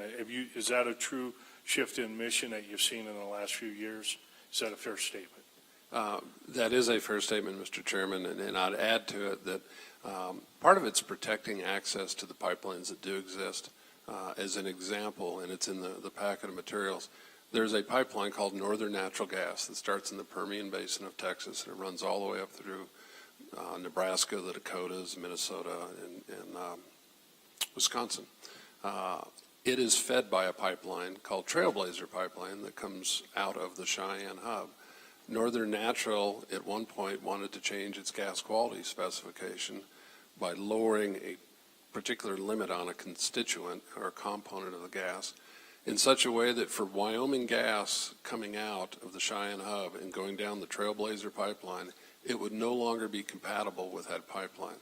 And that would mean that we would either have to add expensive treating to all Wyoming gas to make sure we met the quality spec, or that nearly 1 billion a day capacity pipeline of Trailblazer would no longer be of use to Wyoming as access to the rest of the grid, because you have to meet the lowest common denominator out there on the grid. The Wyoming Pipeline Authority protested that filing by Northern Natural, a pipeline that comes nowhere near the state, but we commercially understand its relevance to the state. Argued strongly, and in one of FERC's most strongly worded orders, rejected that change. And in fact, that case is now a reference case for other pipelines trying to do the same thing. But so it's protecting the access you have as well. Northern Natural had commercial reasons for wanting to do that, to increase the value of transportation up from the Permian Basin, because gas coming from the Permian Basin to Wisconsin generates more rate income than gas entering their system in Nebraska and going to Wisconsin. Okay. Committee, any further questions? Okay. So in the interest of moving along, which I'm terrible at, I could ask you questions all day. It's, to me, it's good stuff. But no, we'll try to respect the time of our committee here. Next up, we have Colin McKee from the governor's office. And I think, Colin, you were maybe the one that, or at least Governor Meade was one that kicked off sort of this discussion because of the governor's energy policies, and we were trying to look to maybe put something statutorily in place to see some continuity between administrations. And we thought, well, maybe we need more continuity than just energy policy. So if you would care to comment. Yeah, thank you, Mr. Chairman. Colin McKee, Policy Advisor in Governor Meade's office. And I think where the conversation started last year, we were before the committee to discuss the governor's energy strategy and his desire to find a place to have that within state government past his administration. We obviously, I think conversation or the ending point last year during session was to place the energy strategy with the infrastructure authority for the next couple of years. But the governor does still have a desire to find a place to permanently house the energy strategy. And so I know we discussed this a bit last year. I'll rehash just a bit of what the energy strategy is, the importance of it to Wyoming and to the governor, and then any questions that the committee has, I'd be more than happy to take from there. So when Governor Meade was running for office in 2010, there was no state or federal energy policy, and it was one of his strongest and most high priorities when running for office to create some type of policy, some type of process to create policies for energy and natural resources in Wyoming. He simply felt that it was unacceptable for Wyoming, the energy state. We're sitting in the energy capital of the nation right now. It was unacceptable for the state to not have a more systematic way of developing policies. Now, obviously, there are a number of bodies in Wyoming that do create policy, but he wanted a more comprehensive, systematic way of doing that for the executive branch and ways to partner with the legislative branch. So in developing the framework, the staff in the office had reviewed a number of different plans from other states and the Energy Policy Act of 2005. We reviewed a number of different plans. Ultimately, what was selected was a private sector business model. It is one that Powder River Energy Corp uses and a number of other companies throughout the United States. And what the strategy does is it has an overall vision and then sublying points, but it allows every component, every entity within an entire organization see where it fits into the overall mission, the charge, the vision, and see that pathway up to achieving what we're attempting to achieve with energy and natural resource development in Wyoming. The four primary areas of policy that were tranched in the governor's energy strategy covered economic development. There's a regulatory component, natural resource conservation, and then education, innovation, and new technologies. And through those four different categories, we believe that essentially any energy policies can fit into one of those areas. The policies cover or go through a number of different agencies throughout the state. So we have had assistance from DEQ, from the Oil and Gas Commission. The governor's office takes charge of implementing a number of the initiatives.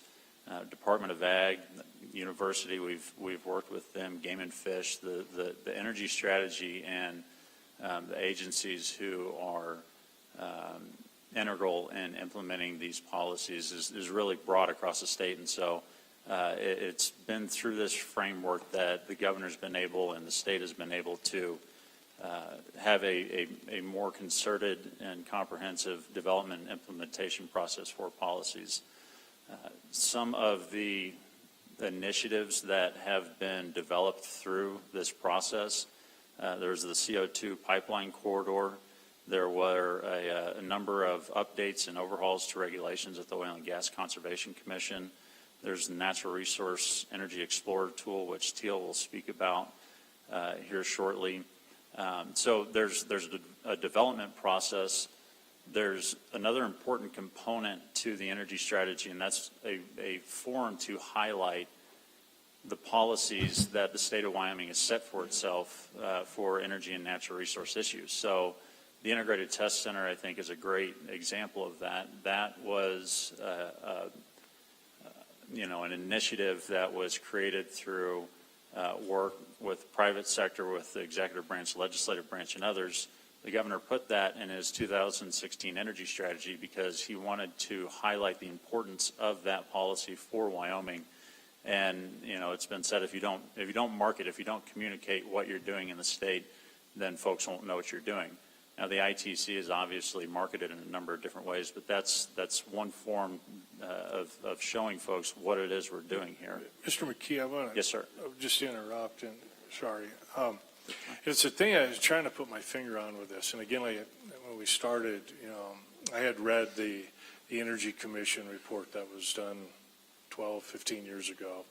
And some of these same concepts of statewide policy, and then how do we get, but the thing to try to put my finger on is how do we get it implemented? We can identify a policy of conservation, of maximizing, certain assets, a lot of the good things we've done, the water testing, baseline testing. How do we go about implementing that? What discussions have you had or are within the governor's office of the best mechanism to see that these policies are implemented, followed, and pursued? Whatever. Yeah, I can think of one more. Mr. Chairman, it's a great question, and I think there are pros and cons to a number of approaches. So, last year when we started these discussions, we came up with 4 or 5 different approaches that we could take. There are positions in statute, like a state planning coordinator who is housed in the governor's office and is charged with overseeing all federal land management issues. So there was a consideration of creating a energy strategy advisor and placing that in the governor's office. So that keeps these efforts very close to future governors, but it also, if there's a future governor that doesn't particularly like this process, then they can just not hire that strategy advisor. There was the energy council that was developed in the bill last year, and I know there was some concern now that we're creating another council to oversee energy policy development when we have different entities already working in certain areas. I don't know if there is right now I don't think there's, we put it with the Infrastructure Authority, as Jason alluded to, and as Brian alluded to, they will take direction from the legislature, and they're happy to carry out the missions that they get. There's not many logical places right now. I don't think it would fit well at the Oil and Gas Commission. They're a regulatory body. They're not a policy development body. It wouldn't fit well at DEQ or at the Business Council. There's not a logical place at this moment without some perhaps additional resources or, so very good question. We are more than happy to see what the legislature has to say on the matter, though. I guess I would have just assumed there would have been a stronger opinion on that. But, okay. Thank you, Mr. Chairman. So, Colin, is there any funds set aside, or was that bill going to fund the council, the position in the governor's office. Was that the intention of that bill, or was there already funds available that would go with that position, I believe? So, Mr. Chairman, if I remember correctly, if I remember correctly, the Business Council was charged with staffing the newly created Energy Council. And if I remember right, I don't think there was an appropriation with that bill. Yeah.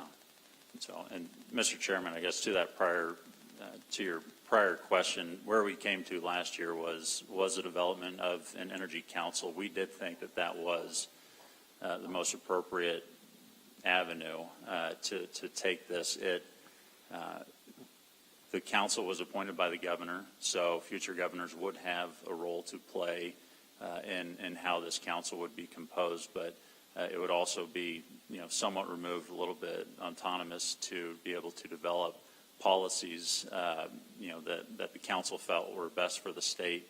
It had a mix of energy, industry, conservation, public interest members on that council, so the policies and initiatives that were developed were well balanced. And then I believe the intent was if there were any initiatives that required funding, then the council or the business council, whoever it was, would come to the legislature and request funds. So that's where we landed last year, and that is what we thought was a pretty strong move, but obviously the bill did not go forward. Yeah, and just with that, and I appreciate the concept of developing policy, but again, I look at folks like Brian and Jason. I mean, the boots on the ground for the implementation that are out to make sure and drive those initiatives further than the concepts of. So that's kind of what I was looking at. I think that is what.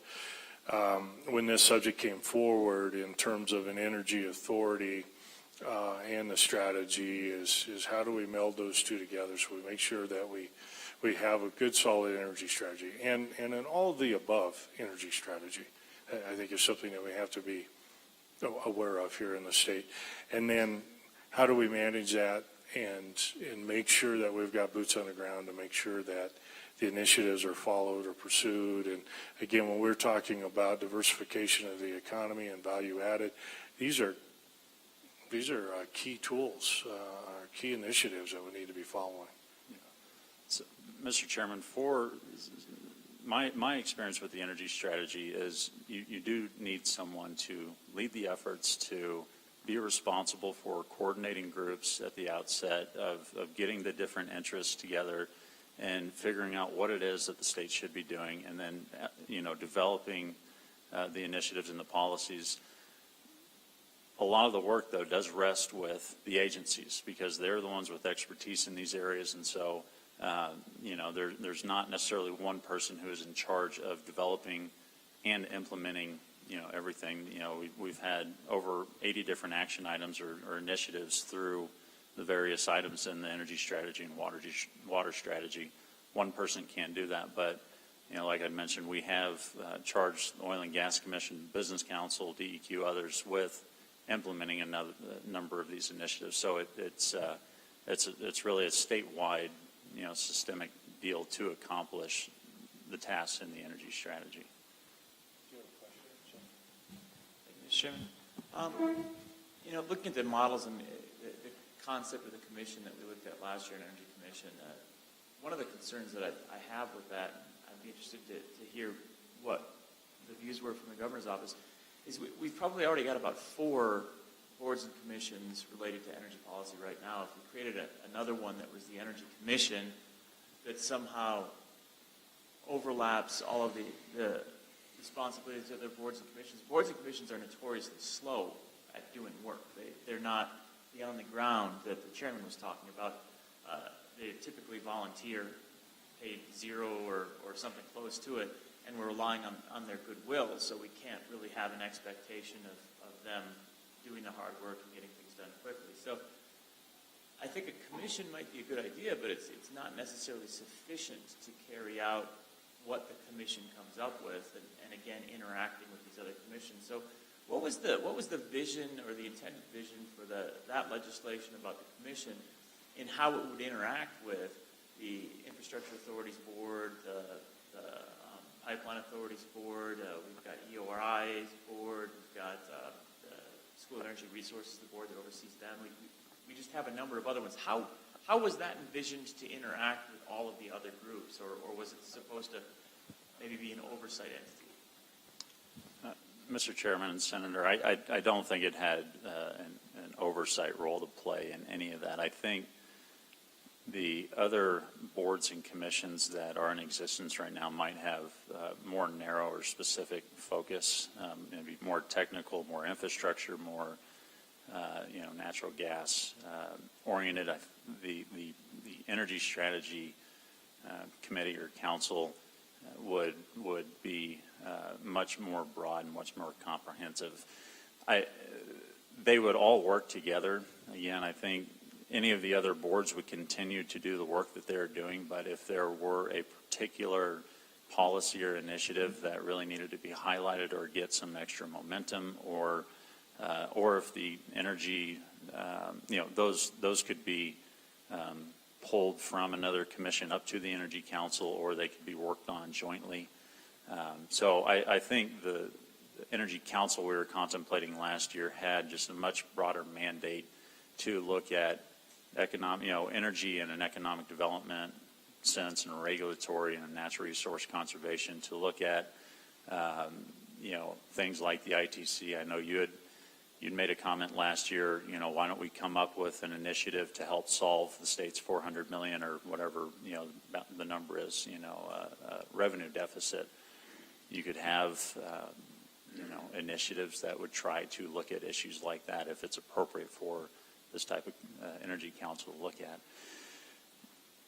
As far as getting the initiatives done, as completing them, the Energy Council was to have a report developed that would be presented to the Minerals Committee, and I believe from there the Minerals Committee could charge different agencies with implementation of whatever initiatives are correct. I think the step before that, the study, the energy strategy document, was presented to the governor for his consideration and development of a budget.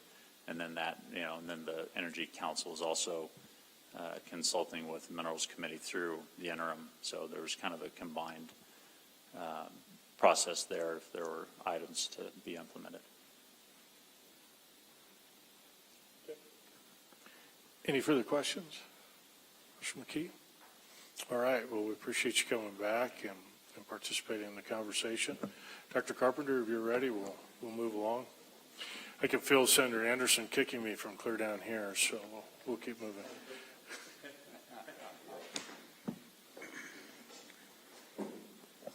Thank you, Mr. Chairman. If you will indulge me, I have presented a PowerPoint presentation to you that has 25 slides. If you'll allow me to make two statements, I will guarantee you that I will only use 10 of those slides. The first statement is I want to use those slides to hopefully answer the question more specifically of what we do on a very focused basis, and hopefully answer some of the questions that you've asked of others so you don't have to re-ask them to me.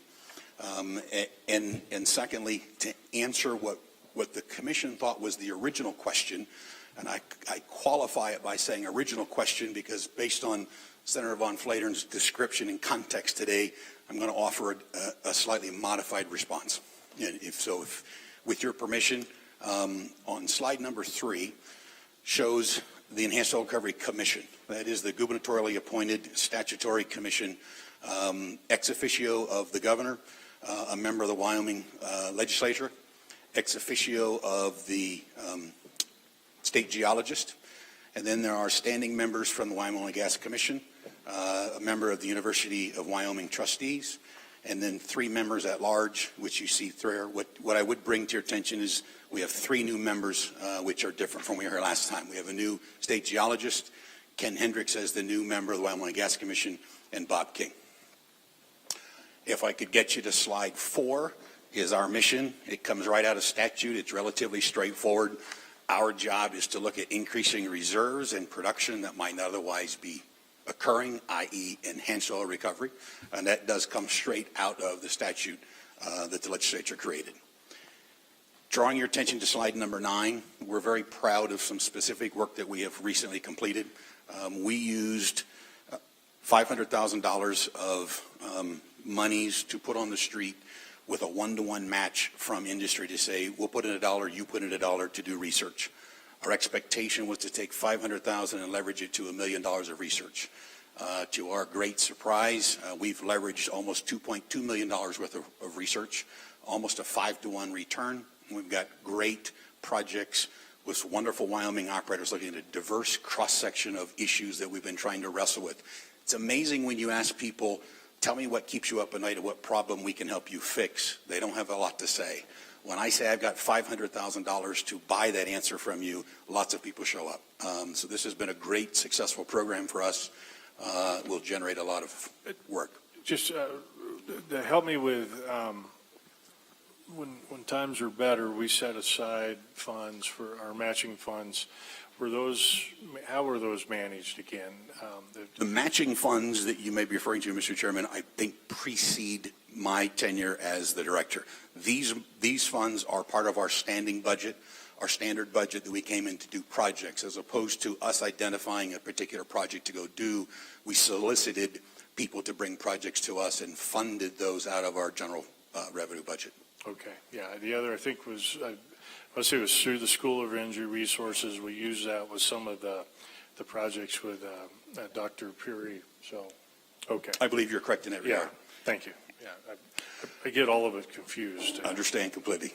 Slide 13 is our technical advisory board. So in addition to our commission, we have a host of professionals that are available to us and to Wyoming stakeholders free of charge for service. One change from when we were here last, Ken Hendricks was a member of the TAB, has had to step aside as a member of the Oil and Gas Commission, and Robbie Rocky from Fleur de Lis has replaced him. If I could draw your attention to slide 15. What's interesting in slide 15, the black, those are electricity costs from our neighboring states that are energy intensive. And the black line is Wyoming. Historically, Wyoming was the low energy provider. Therefore, we were the place to go to do work, to generate natural resource extraction. We're no longer the low-cost energy provider. It costs more for lifting costs in Wyoming than it has previously, and it costs more compared to our competitors. We're doing a significant amount of work on the economics of why that's happening, how can that be addressed, what can happen from a technological standpoint and from an electricity generation standpoint to help address that issue. That economic piece is a key point of what we do. If I could draw your attention to slide 19. Slide 19 is sort of how we put a bow on things.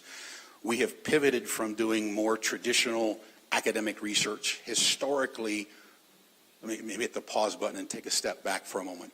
Our commission is gubernatorially appointed, and I report to them strategically. That is, I get the direction of what we ought to do and what we ought not to do. On a tactical day-to-day basis, I report to Mark Northam at the School of Energy Resources. So I have 2 bosses. Actually, I have 9 bosses. I have a commission that gives that strategic, do these kinds of things, don't do these kinds of things. And then through the School of Energy Resources, we live under the umbrella of SCR. The commission members are state employees as UW employees. We live and operate within the university system for our payroll and HR and other things. But that's the mechanism by which we operate. Having said that, we have moved and relocated from Laramie to Casper for the purpose of being more applied research instead of academic. We've made that pivot to get away from academics to be more downhole, and data management, big data, data analytics is the future of where things are going. We have a significant amount of data available to us. You heard Director Jeffrey speak about the Wyoming Pipeline Authority. They are by far the authority of pipeline data in the state of Wyoming. We access their database and use that. We put a big bow on all of our work and try and make it available to the public. This is one of my other indulgences I'll ask of the chair. I'm assuming many of you have seen the Marine Corps movie, A Few Good Men. When Jack Nicholson is on trial, the Marines are asked ahead of time, show me the SOP. Where do you do this? How do you do that? And he is asked, where do you go to eat? And the answer is, well, I just follow the Marines and I go to the mess hall to eat. The point I'm making here is, while it's not explicit how the Pipeline Authority, the Infrastructure Authority, EOR, and SIR, it's not explicit that we work together, but we implicitly work together. We all know what roles we each play. And when we are asked, when a developer comes to us and says, I need help with X, we're the answers, we solve that. If they ask for something that's outside of our jurisdiction, we automatically send them to the right appropriate folks who can answer those questions. So from our perspective as an EOR who has a very specific focus on generating oil and gas production, our ability to get project developers in isn't impeded by the question you're asking. And so it's with that I'll ask you to draw your attention to slide 24. There's a memo that's attached. This is a summary of the memo. Our commission was asked to consider, the original quest was merging with and being part of a one-stop energy shop. And our commission has suggested that that's not in the commission's or the state's best interest for the Institute to be part of that in that regard. Here's where I'm going to make a qualifying statement. Based on what Senator Van Vleteren had suggested today, if the question is talking and interacting with each other and meeting to share who you're meeting with, what problems people are having, we would absolutely support that. We would participate in that and be willing to engage in whatever capacity you ask us. But from a commission's request of would we participate in being in an oversighted, authority-driven member of that, their respectful request was they would think that's not in the best interest of both the commission or the state. And with that, I have reached my 7 slides and would entertain any questions you might have. Yeah, Representative Henderson. Thank you, Mr. Chairman. So I'm very interested in learning, if you can tell me, what, if anything, you're doing with or considering with regard to application of artificial intelligence in your research. Mr. Chairman, Representative Henderson, we're doing quite a lot, not as much as I'd like to do. We're growing. That's a growing field. We use what's called neural networks. If you're an oil and gas person, you understand what a core and a log looks like. From that log, you can generate permeability and porosity. Therefore, you can make business decisions about, is there oil, and more importantly, can you get it out? Historically, the tools to generate permeability and porosity didn't exist. And so there are data mechanisms, data-driven modeling that allows you to take old logs that don't include those kinds of data and artificially generate artificial data points that allow you to then model and move forward. It's becoming a significant part of what we do. It's certainly a significant part of how the industry reacts. If you look at the large players, if you look at Devon, if you look at EOG, they actually have artificial intelligence organizations within their companies now whose sole focus is to manage data and crunch numbers. We certainly aren't at that level. I would argue that the Institute has the largest, best, most complete oil and gas data set for Wyoming anywhere in the world. Because we have access to all the publicly available data, we have access to all of the Oil and Gas Commission regulatory-driven data, and because of our alumni, we have folks who retire and say, listen, I'm going to retire now. Here's 5 drawers full of data you can have. And because of the projects that we do, and because this is public money, all of that project data lives in the public domain. And so I argue that the data set we have is available to us to allow to do things. I didn't take the time. There are several projects in this slide deck that only occur because we have the ability to look at artificial intelligence and what's also called machine learning today.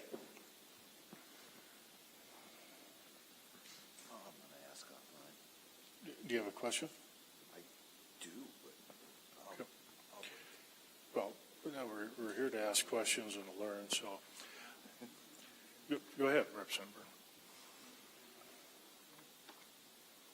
Thank you, Mr. Chairman. I am quite interested in your application of your data arm because I come from a part of the industry where it was my job to do reservoir analysis and modeling based off of well logs and tying them to the existing seismic. So what you're saying is you have this capability with inside. are you providing the data for other entities to do this modeling and basically connect the dots to the modeling? Or are you part of that strategy? Mr. Chairman, Representative Burr, the answer is both. And let me qualify that answer. We have data that, for the most part, is available to the public. Sometimes we get private data that is under a confidentiality agreement that we can only use for that particular issue. Some of the commercial data that we've purchased, we can only use in certain manners. But it's our intent to model that data. Now, we typically do that in conjunction with an operator. So as an example, operator A will come to us and say, we're really struggling to figure out how to look at our sweep efficiency. If we bring all of our data to the table, can we look at your data set and see if you have data within our field that we might not have? Collectively, we combine that data, and then we do the modeling. We do the data analysis and see what the answer is. Now, the qualifying piece I have to this is, unlike the two authorities who have bonding capacity, we accept general revenue funds. The work that we do is all in the public domain. So I can solve your problem for your reservoir so long as two things occur. First, whatever we do is going to be shared in the public domain. And secondly, I can't be considered the in-house, out-of-house consulting firm for you. The problem you have has to be bigger, that if I solve it, it also solves problems for other Wyoming operators. So the problem has to be, and I'll use an example, paraffin for an example. If you have a paraffin problem, if I fix it for you, I will likely fix it for other operators who struggle with the same thing.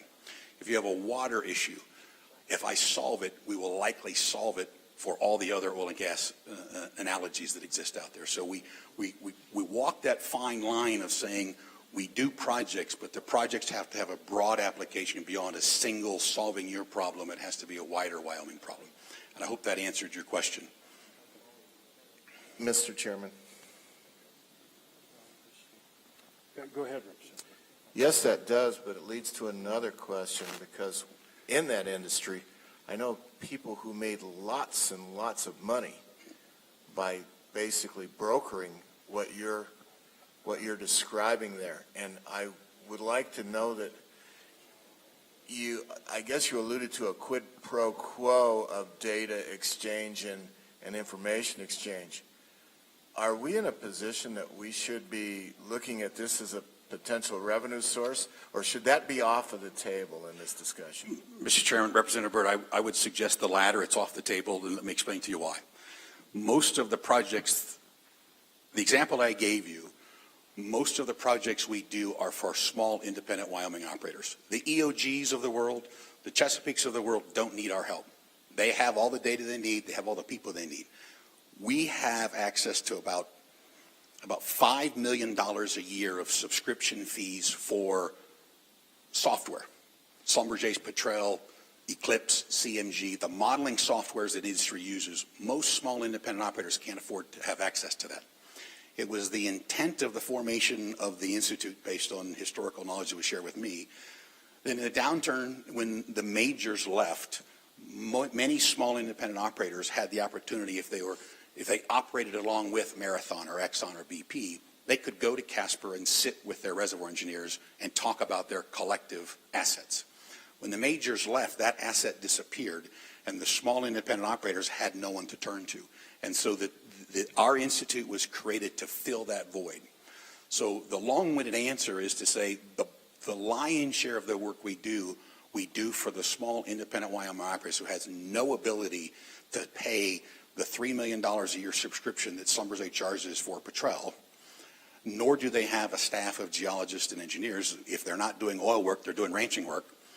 And so we provide that service based on the legislator's desire to fill that void. So yes, it's easy to say, let's generate revenue. My fear with that is that the minute we do that, A, the big boys won't need us and they won't come, and B, the small independents won't be able to afford to pay that. And because we're publicly funded, our view is everything we do is in the public domain, and therefore it's shared for the benefit of all Wyoming operators.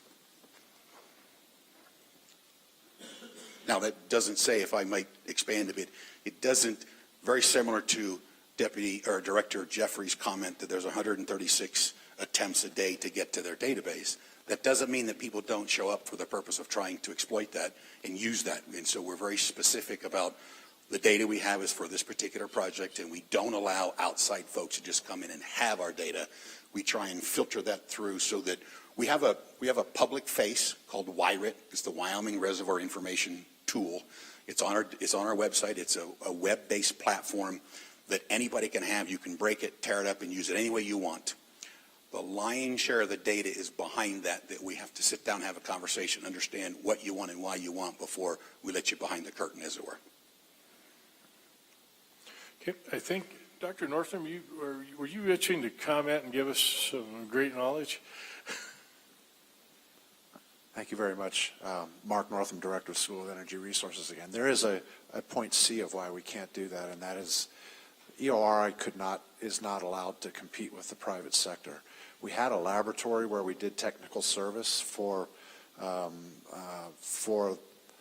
companies, and we had to shut it down because there are other laboratories in the state that provide that same service, and we could provide it cheaper because we have state support. So if he was to try to charge for the things they do, then we're in competition with the private sector, and that would be, I think, constitutionally, but at least statutorily prohibited. So that's point C to your A and B. As I said, I have 9 bosses. Yeah, a very important point C, yes. Okay, I have a quick question, we'll move on, but in terms of, so right now we do have the initiative for carbon capture and utilization, and that goes hand in glove with enhanced oil recovery. So what, just a little bit, I mean, I saw you and Mr. Beggar sitting there together back and forth and talking, and I've noticed that many times, but is there anything more that, are there any gaps, I guess? That was a question I'd asked earlier, that you see with somebody with a new idea or somebody gets passed around to agencies or doesn't quite fall in? Thank you, Mr. Chair. I think the answer to that is communication is always good.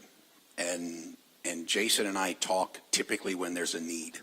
So I would say the gap is there's likely an opportunity that he hasn't shared with us because he hasn't seen a need that we don't know about, that should we come together twice a year and sit together for 4 hours and say, what are you doing? Who's called you? What are the issues? I think that would resolve any of those issues. Again, this is that notion of we all know what our specific role is. And, certainly for us, it's very specific and bound. And so when we get requests that are outside of that, we draw the boundaries and say, that's not us, it's them. And we think we know who those people are. I think putting us together twice a year and forcing us to talk and interact, I think has great value. And you would likely generate more synergies. You would likely find something that you didn't know existed that you would talk in advance. But from a standpoint today is if there's a gap in a hole, my answer is no, there isn't, because we're dealing on a one-off basis. When we have issues or they have issues, we're reaching out to communicate with each other. Okay. And I'm still, I guess I'm the only one with questions. Right? Okay, sorry. So in my 8 years, what I've seen is we've had this legislative desire, or at least a desire of this committee to see a movement forward on some front, and we've seen that go from, it was coal to liquids, gas to liquids. Now we were out front and we were looking at carbon sequestration. Now we're looking at carbon capture and then carbon utilization. And I just, when times were better, we would put money behind initiatives. And I guess anytime you're trying to get better, move forward, some things work, some don't. But I'm just looking where, with resources that are tight, what can we do as a state? I mean, what can we do? The University of Wyoming, your group, everybody. What can we do to make sure that we're picking the right initiative and headed down the right road? Mr. Chairman, I think the easy answer is every one of the, and I say everyone, infrastructure, pipeline, EORI, SER has a board. Those boards can talk to one another. In many cases, legislators are on those boards. In many cases, you have people, same folks on multiple boards. I don't think there's any reason why those boards ought not to talk.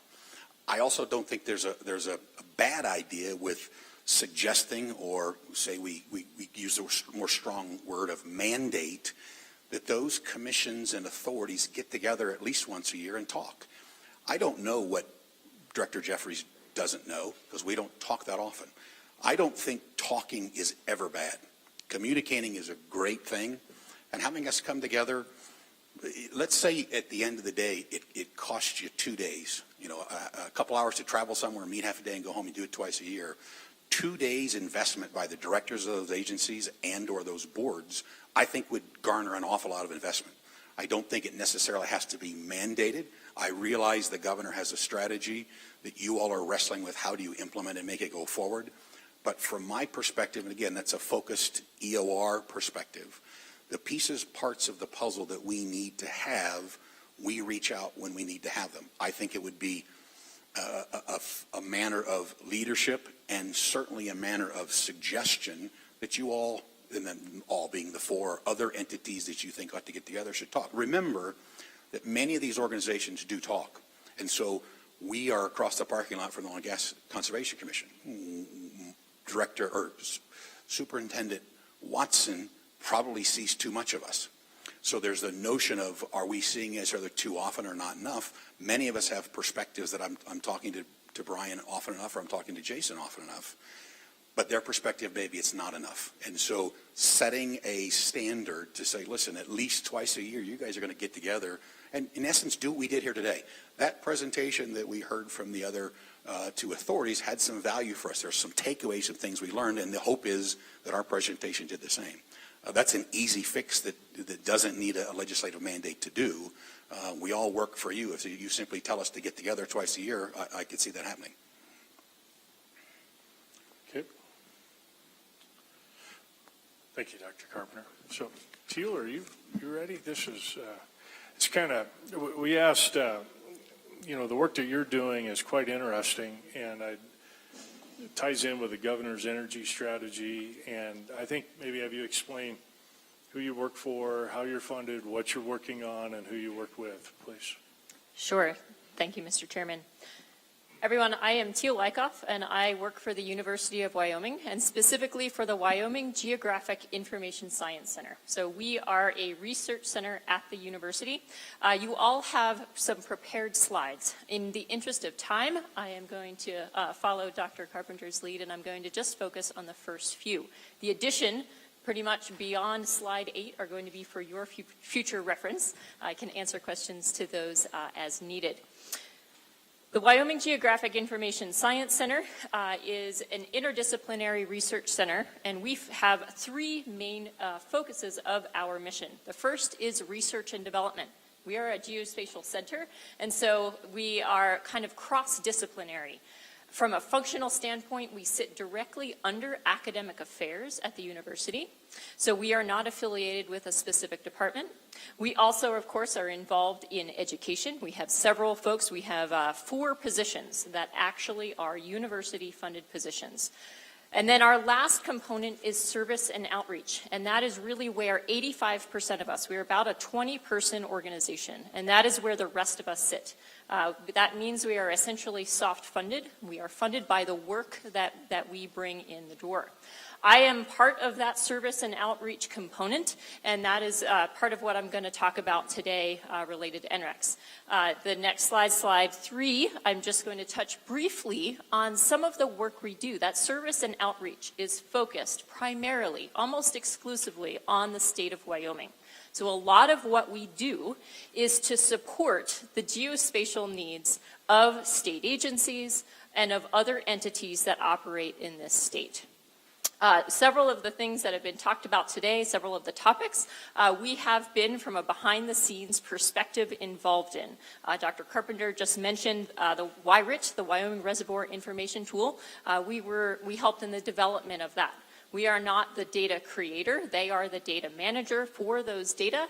But in terms of developing this online application or system to support others' access to that information, that is where we come into play. Develop online decision support tools to support natural resource decision making here in Wyoming. Now, we also work with the Wyoming Game and Fish Department on regulatory processes for the Sage Grouse Core Area Initiative, for example.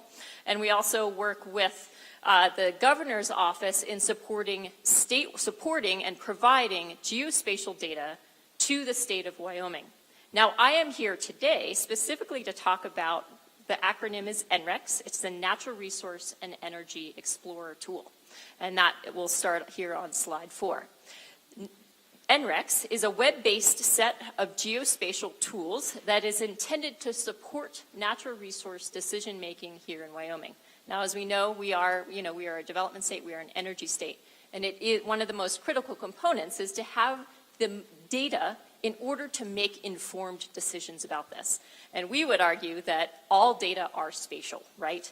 Everything, a lot of the decisions that we make and the information we need in order to make those decisions has a tie to space. So making all of that information geospatial. On slide 5, as Colin introduced earlier, NREX was born out of the governor's energy strategy. It was a part of the first energy strategy that came out in the autumn of 2013. In that, Governor Mead outlined the Energy Atlas concept to provide public access to credible geographic data and information maintained by state agencies and other sources. We have come a long way, and as you are all familiar, technology is constantly changing. So we are constantly, as a state, needing to keep up with that technology. In terms of bringing, and then there's also, the bottom line here is that, any tool that we develop to provide that information is only as good as the data that is going into it. We rely on the agencies to provide that information. Moving on to the next slide, slide 6, project development. So, Energy Atlas concept as a part of the governor's energy strategy. This is an idea that came out of that effort. And in order to guide and develop that, the governor's policy office was directly involved from a vision and development guidance.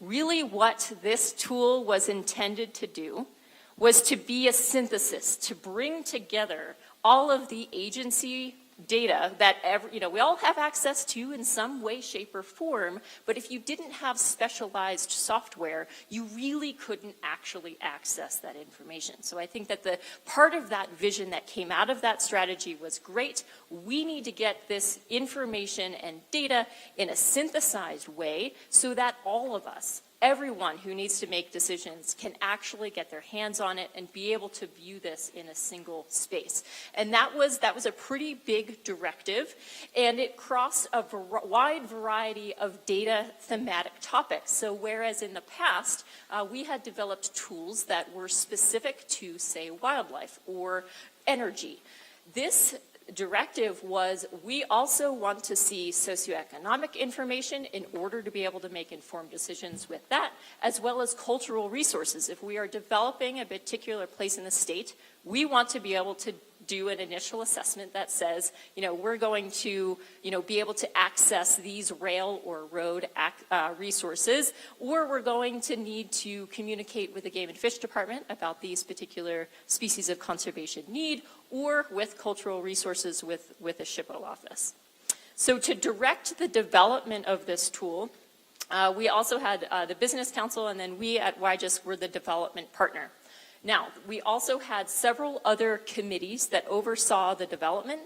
And then, of course, one of the biggest components here, as I mentioned before, the data are really the most important component. And so from my perspective of over a decade of working in geospatial data with this state, this effort that came out of the governor's energy strategy has been the most successful in coordinating state agencies and data sharing in a collaborative effort to be able to provide an online tool where anyone, be they public, legislators, contractors, developers, or local developers, everyone has access to that same level of information that are provided directly by those agencies. Moving on to slide 7. The target audience is who I just talked about, and this tool provides essentially two things. One, data discovery. This is where a variety, there are hundreds of data sets that are included in this online map application. They run the gamut from water resources and data right down to energy. This tool also, I would say, does not reinvent wheels that have already been invented. We talked about the reservoir information tool. Rather than reincorporating any of the functionality that that tool does, instead, we simply provide a spatial link that you can actually click in this application, and it will bring up the other application as well as all of the reports and data that reference that location in space. Just a quick question at that point. So how is the data updated? I mean, are those links directly, or are you getting to that? Nope, that's a great question, because, yeah, some of this I was going to try to keep brief, but I definitely, any questions, definitely, thank you, Mr. Chairman. When I mentioned that I do feel this has been one of the most successful collaborative efforts of contributing data that we have seen to date in Wyoming, that there are a whole gamut. We run the gamut in terms of how that information is shared. We have been developing applications like this for about a decade. And, 10 years ago when we started doing this, it meant that we as in WYJISC, needed to also be the data warehouse of that actual information. We physically were obtaining those data sets, and we were the ones who were sharing them. At this point in time, there is really a whole portfolio of options for how to keep those data up to date. We have from one end of the spectrum, and this is kind of the direction that we wanted to head, we are hitting live data from those agencies that are provided out as map services directly from their servers. What that means is we are not housing or maintaining a copy of the data at the data center at the University of Wyoming. Rather, we are simply touching their data in a live stream. Those data remain in the control of that agency. Other agencies are potentially not quite there yet in terms of having the physical infrastructure to support that. Another example is a data sharing relationship where, and this is actually with SHPO example, we have scripts that run nightly, given our handshake data partnership. They run a script that writes the data to an intermediate place on our servers, and then we run the next script that writes it to the production database. So it's a once every 24 hours, but we're still hosting the data in that case, but we have that data update relationship. And then in between there are some other, data sharing relationships where we do physically still obtain data on whatever that, annual, quarterly might be. So now I see a true application for the blockchain technology security and access and layers of data. Representative Lindholm's not even here. Okay. Ms. Wyckoff, you didn't actually say, you did say that the 4 people are university employees, I believe. How about yourself and the budget for your department? Is that separate, or is that all part of the block grant we give the university? How is that paid for? Sure, that's a great question, Mr. Chairman and Senator Van Vlaarderen. We have a small component of the state block grant that funds those 4 academic positions. Those 4 folks have dual responsibilities. They are half of their percent, or 25% actually, is a teaching responsibility in a department, and the remainder of that is with WYJISC. For the other 85% of us, we are funded by, including myself, 100%, funded by the projects that we work on. So in the case of NREX, for example, that is a project that we are essentially a contractor. We like to think of ourselves as a partner in these because we have investment in this state, and we are here for the long term and are invested in our natural resources. But when it comes down to it, we are essentially a contractor, and we are contracted to develop and maintain these tools. So in this case, that partner is the Business Council. In some of our other cases, we are contracted directly by the governor's office. We have multiple contracts with the Wyoming Game and Fish Department. We work with, from a federal perspective, the Natural Resource Conservation Service, et cetera. So on that, you actually, like Game and Fish, you'll say it'll cost you, $1,000 for this year, and so then you take, so that's how your budget is derived. Okay, thank you. So just a follow-up question to that. I'm sorry, go ahead, Representative. So you're basically a clearinghouse for the information? Yes, thank you for that question. So all the individual agencies are actually responsible for maintaining the data in a viable form or putting it in the system correctly? Sure. That is correct, and if I may, I will elaborate, Mr. Chairman and Representative Crank. There are, yes, I would say that bottom line, the agency who is the authority on those data is almost always the authority who provides those updates of the data to us. We also do serve in another capacity of developing data if asked. And so, there are some cases where that agency may not have the capacity to either develop or maintain those data. And so they, in that case, would contract with us to do that. But I would say in the vast majority of cases, those agencies are solely responsible, and we are simply the intermediary of bringing those data together in order to provide them out in a comprehensive manner. So I think you touched on a concern of mine, a great initiative for the state of Wyoming, all the way across the board.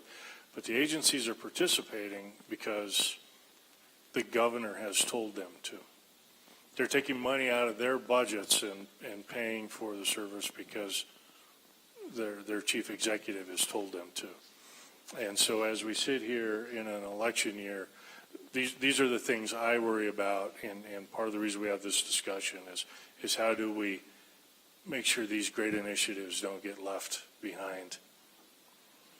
That is an excellent question, Mr. Chairman. And in terms of, my comments to that, I think that definitely in terms of it being an election year and the fact that, I would say that geospatial data being a foundation of all of the decisions that we make and all of the processes that need to continue, it is something that should, where possible, remain in a sustainable manner that can continue to be funded and can actually cross that bridge. It is certainly, a potentially volatile position to have it be something that could go away with an administration.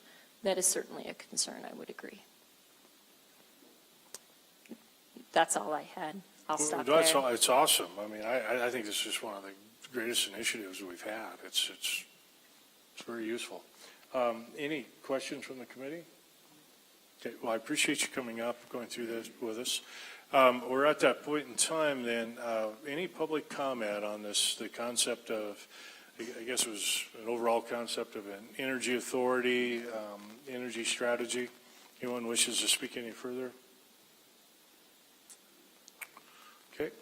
Well, I think with that, my co-chair and I have discussed, I think we'll let this particular issue percolate just a little bit more, which means that we can move on to adjournment and see everybody at 8 o'clock tomorrow. So I'll entertain a motion.